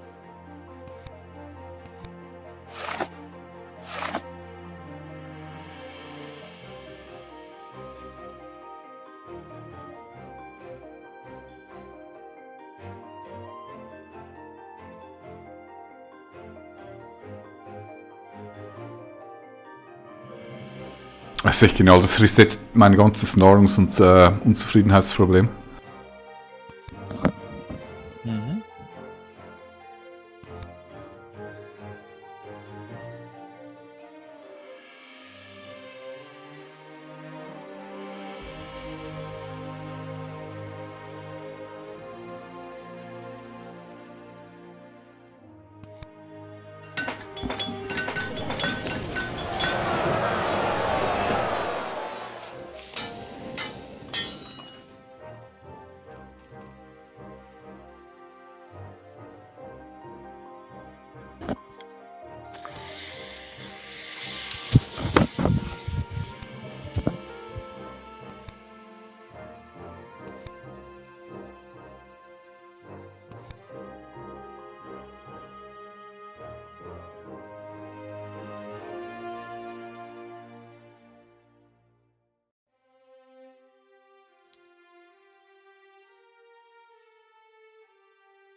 Okay. Oh, meine Güte.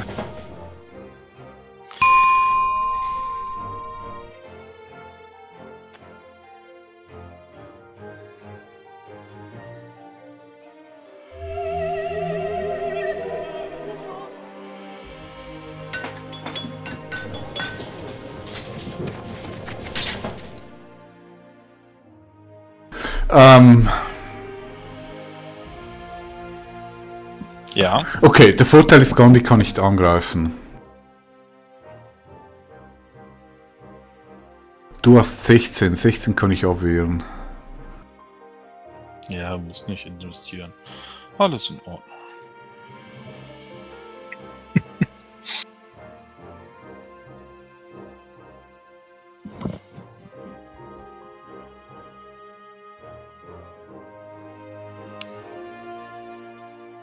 Ich mache mir tatsächlich auch momentan mehr Sorgen um Moonrider mit seinen plus 17. Ja, die sind nicht so toll. Plus 17 mit ohnehin schon 20 Punkten Vorsprung.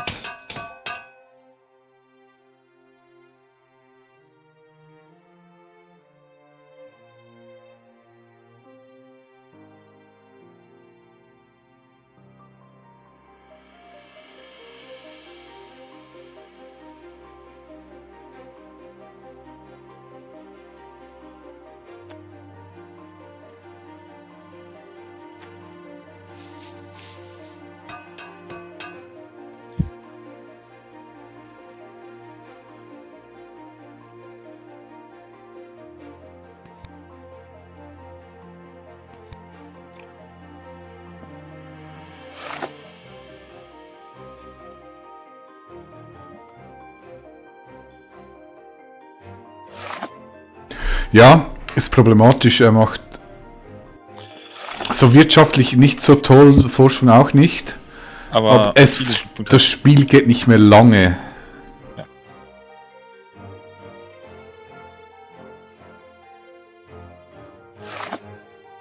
Genau das ist das Problem.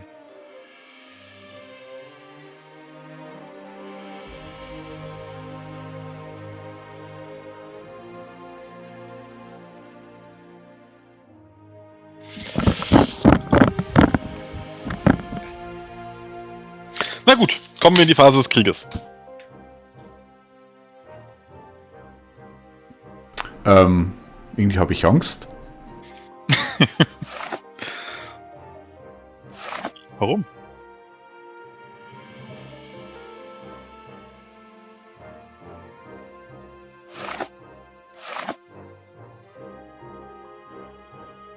Ich will nur spielen, alles gut.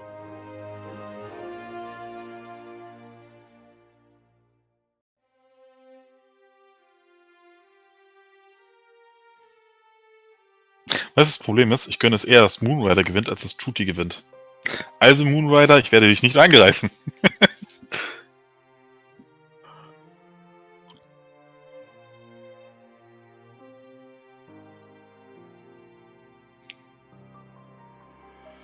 Wieso? Ich dachte, du magst mich.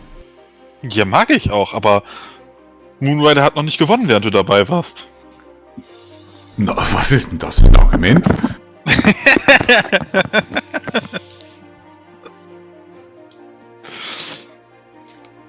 Wie siehst du das, Martin? Martin? Gerade beschäftigt. Achso. Ich glaube, du Geht das nicht auf? du verbreitest so viel Panik, dass er jetzt voll am Aufrüsten ist. Nee, so viel kann ich gar nicht aufrüsten. Wahrscheinlich kannst du mich sogar abwehren. Judy. Ah. Aber er kann das nicht. Ah. Ich sehe gerade, er kann gar keine Tanks und so weiter ausfangen. So viel zu, ich greife dich nicht an. Ich muss mir das gerade noch mal überlegen. Oh, gut, hab ich mein Forschungsetat gerade gestärkt. Mhm. Das könnte dich gerade eine Runde retten, ja.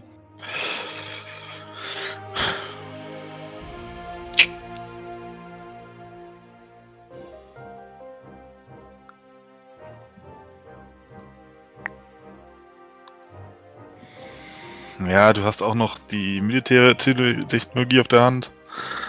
Ah.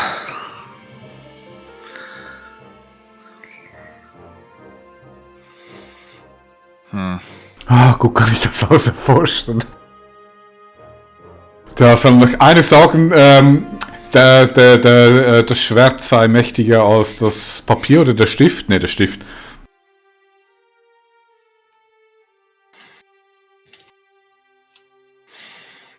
Bitte was? Nichts. Nee, ist alles okay. Nichts. Ich habe nur laut so, du weißt ja.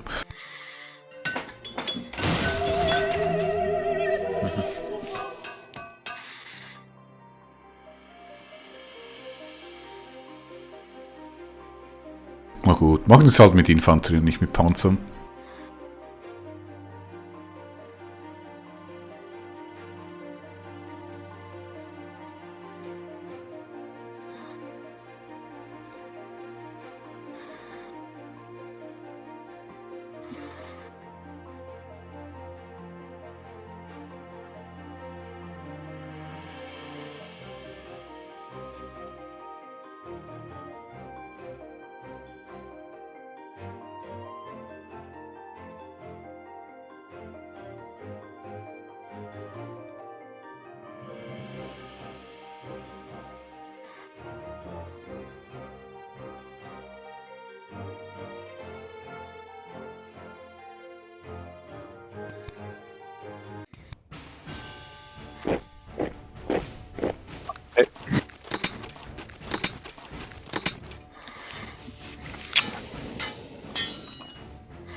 Judy!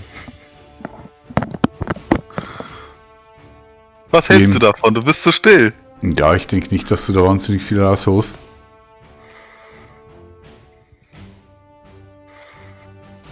Das Ereignis ist fast nerviger. Was? Das ist doch total irrelevant.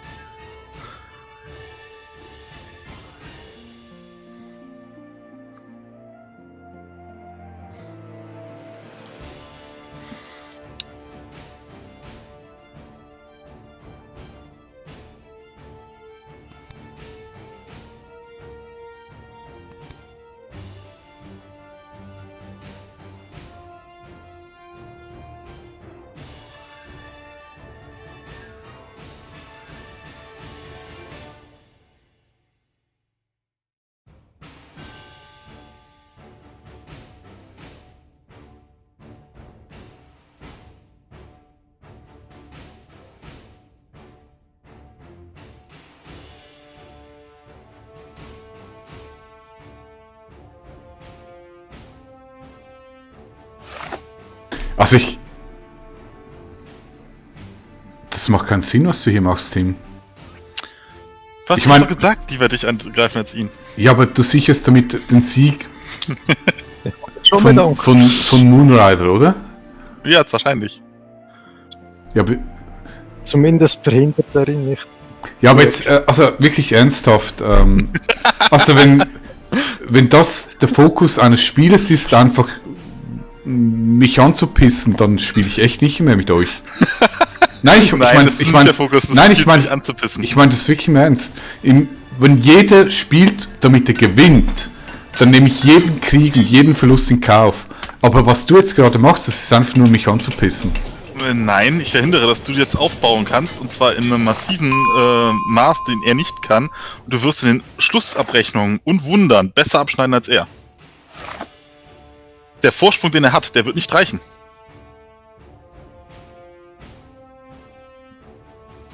Also davon gehe ich aus. Muss ich ehrlich sagen.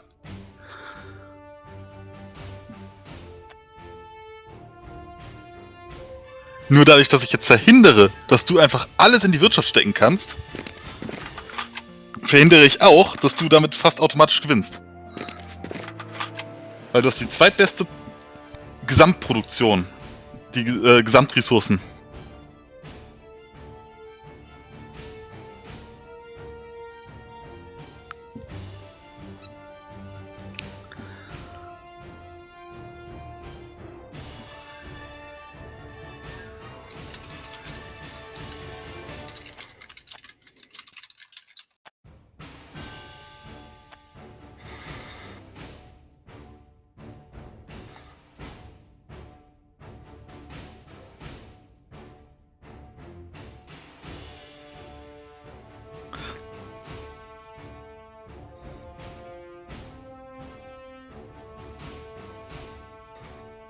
Ja, ich verstehe es echt nicht. Und was? Und Moonrider nimmt die Panzer, die einzige Möglichkeit, mich zu verteidigen.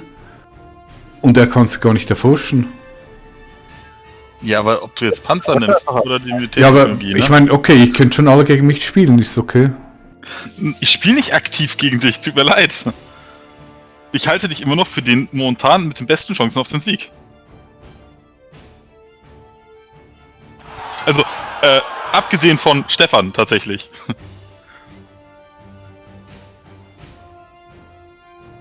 Ja, wobei, nee, Stefan nicht. Hat immer noch zu wenig Produktion.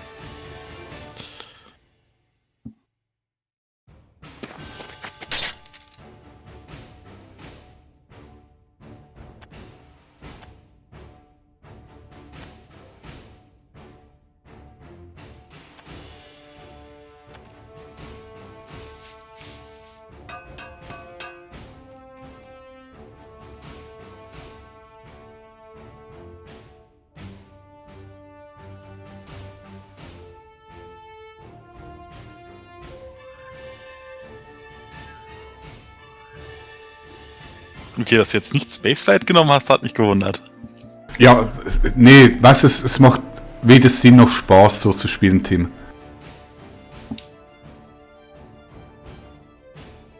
Was jetzt genau?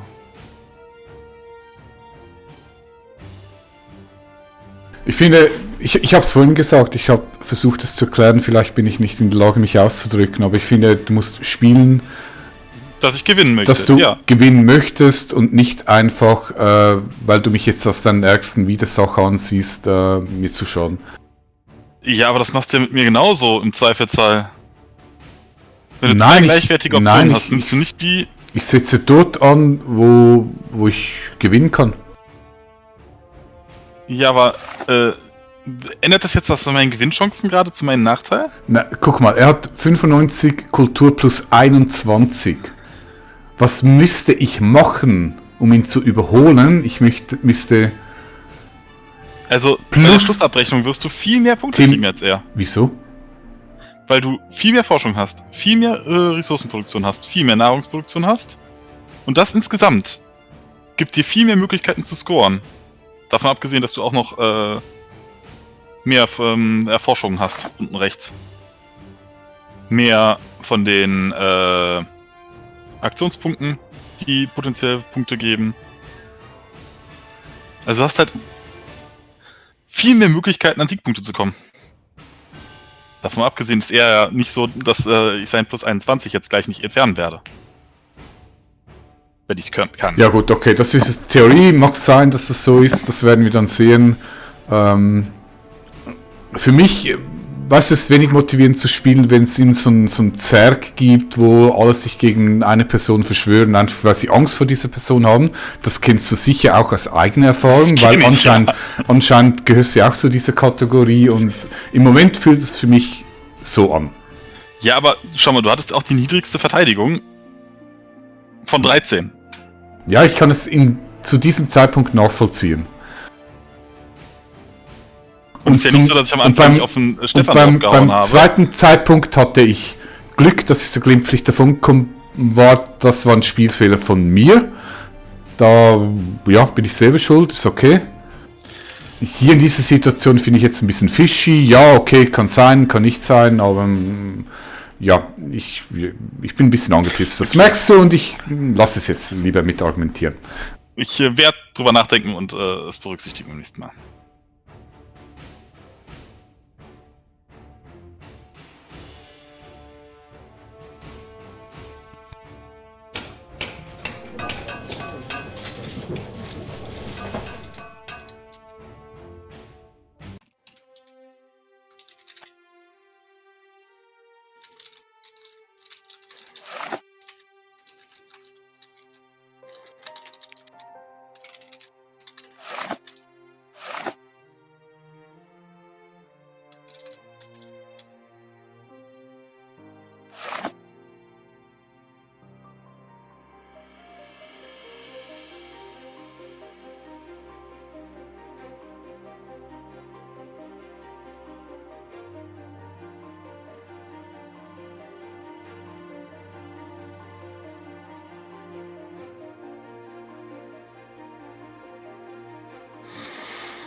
Schade, mir fehlt eine Runde.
Ja, ich weiß halt immer noch nicht so recht die Abschlussereignisse, wie kommen die zustande? Das sind die Karten, die du vorher spielst, also wir alle. Also die noch im Stapel sind. Genau. Also ich kenne 3 von den Abschlussereignissen, die noch kommen. 2 davon hat Ari auch gespielt und 1 hast du gespielt. Plus das, was er halt jetzt diese Runde noch spielt.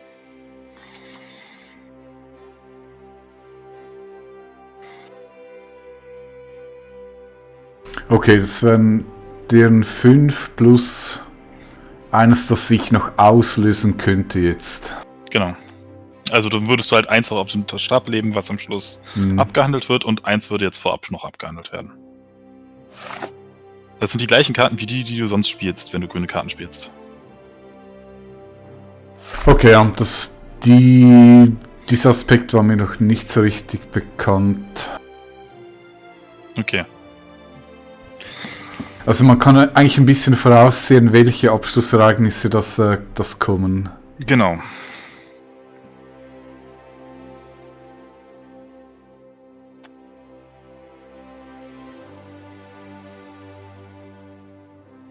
Ja, da sieht man dann live den Vorteil, den du hast, durch dass du Tabletop gespielt hast und das Spiel schon kennst. Ja, okay, ja. Nee, weißt du, da verstehst du die Spielmechanik und das ist wichtig für jedes Spiel. Das ist kein Vorwurf, das ist einfach Ja, ich verstehe schon. Ja. Also ich wollte dich gerade eben wirklich nicht anpissen, ne? Also.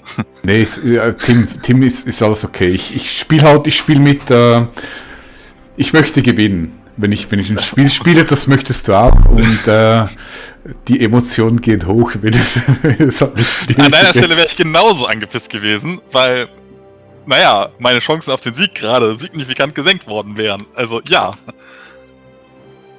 Ja, ich denke, also die Schlussereignisse werden es zeigen, aber ich denke, wenn ich jetzt mal ein bisschen mit Abstand das betrachte, und versuche objektiv zu sein, ohne Emotionen, dann war es vermutlich die richtige Option, um deinen Sieg zu sichern. Ja, das ist vermutlich so. Ich bin eine zu geringe Gefahr für ihn. Bitte? Du hast halt kein Wunder und ich weiß halt 3 der Abschlussereignisse und ich weiß, dass du da nicht so stark profitieren wirst wie Judy und ich.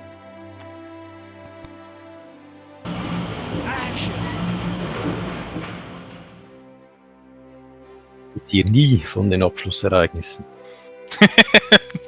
Ja gut, die steuern wir ja auch selbst.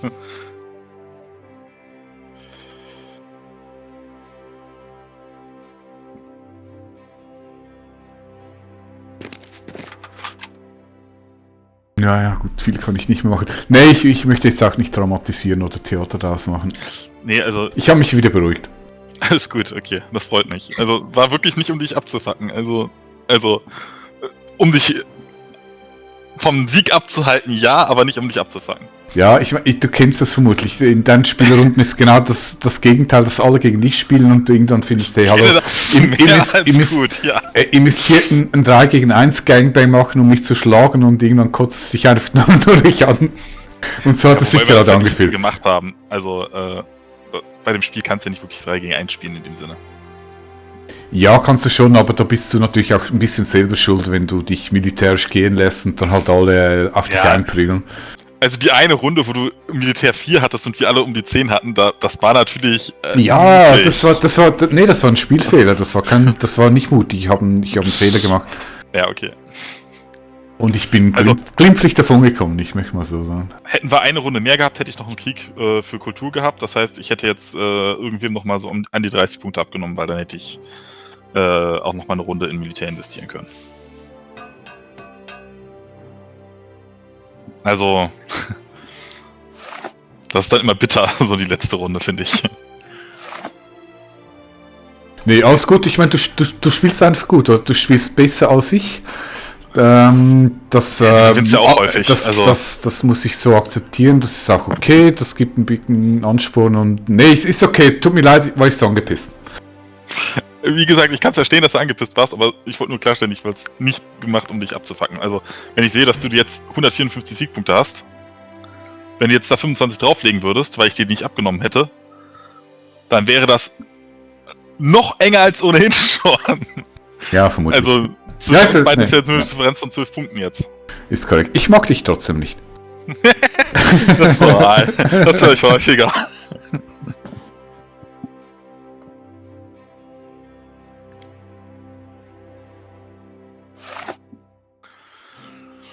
Das ist übrigens das erste Ja. Mal, dass ich eine Tier 3 Staatsform habe.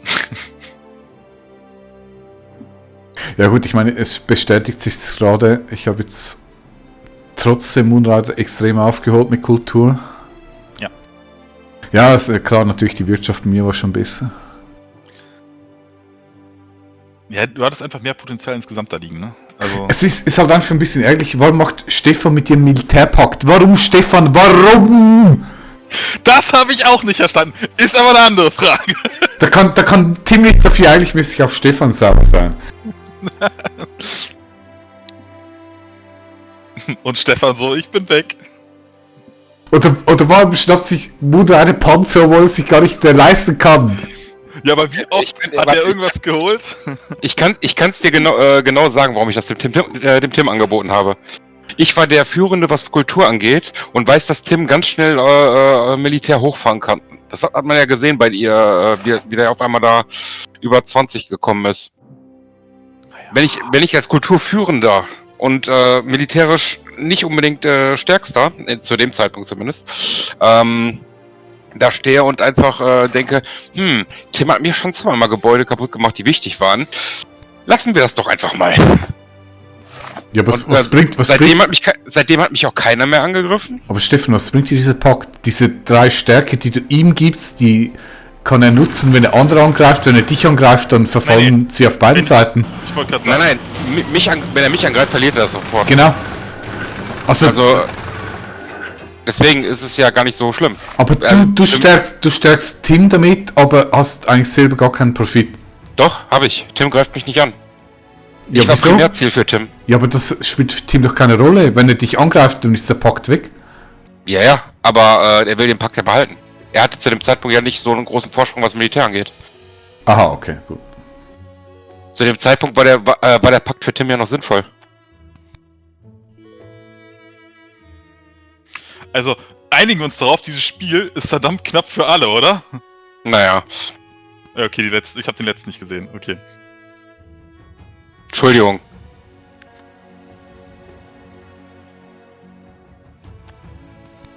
Naja, aber, also wir hatten schon weiter auseinanderliegende, also... Ja, du bist mal nicht 100 Punkte vor mir. Ja, aber Chuti, die 25 Punkte, die ich dir abgenommen habe, sind genau quasi... entscheidend gewesen. Wir sind aber diesmal alle mal innerhalb von 50 Punkten. Das ist schon, Und ich mal nicht der Letzte. ja, willkommen. Ich bin auch mit dabei. Ah, du hast mir Panzer weggenommen, mit der sprich ich nicht mehr für einen Monat. Ich habe 2 Panzer gebaut. Also, hab ich mitbekommen. Was, so ein Das habe ich Quatsch! gesehen, du hast am Schluss auf 23. Ja, am Schluss, ja, super, toll. So Leute, ich bin mal ganz schnell raus. Vielleicht Ja. komme ich gleich nochmal rein, aber eher später.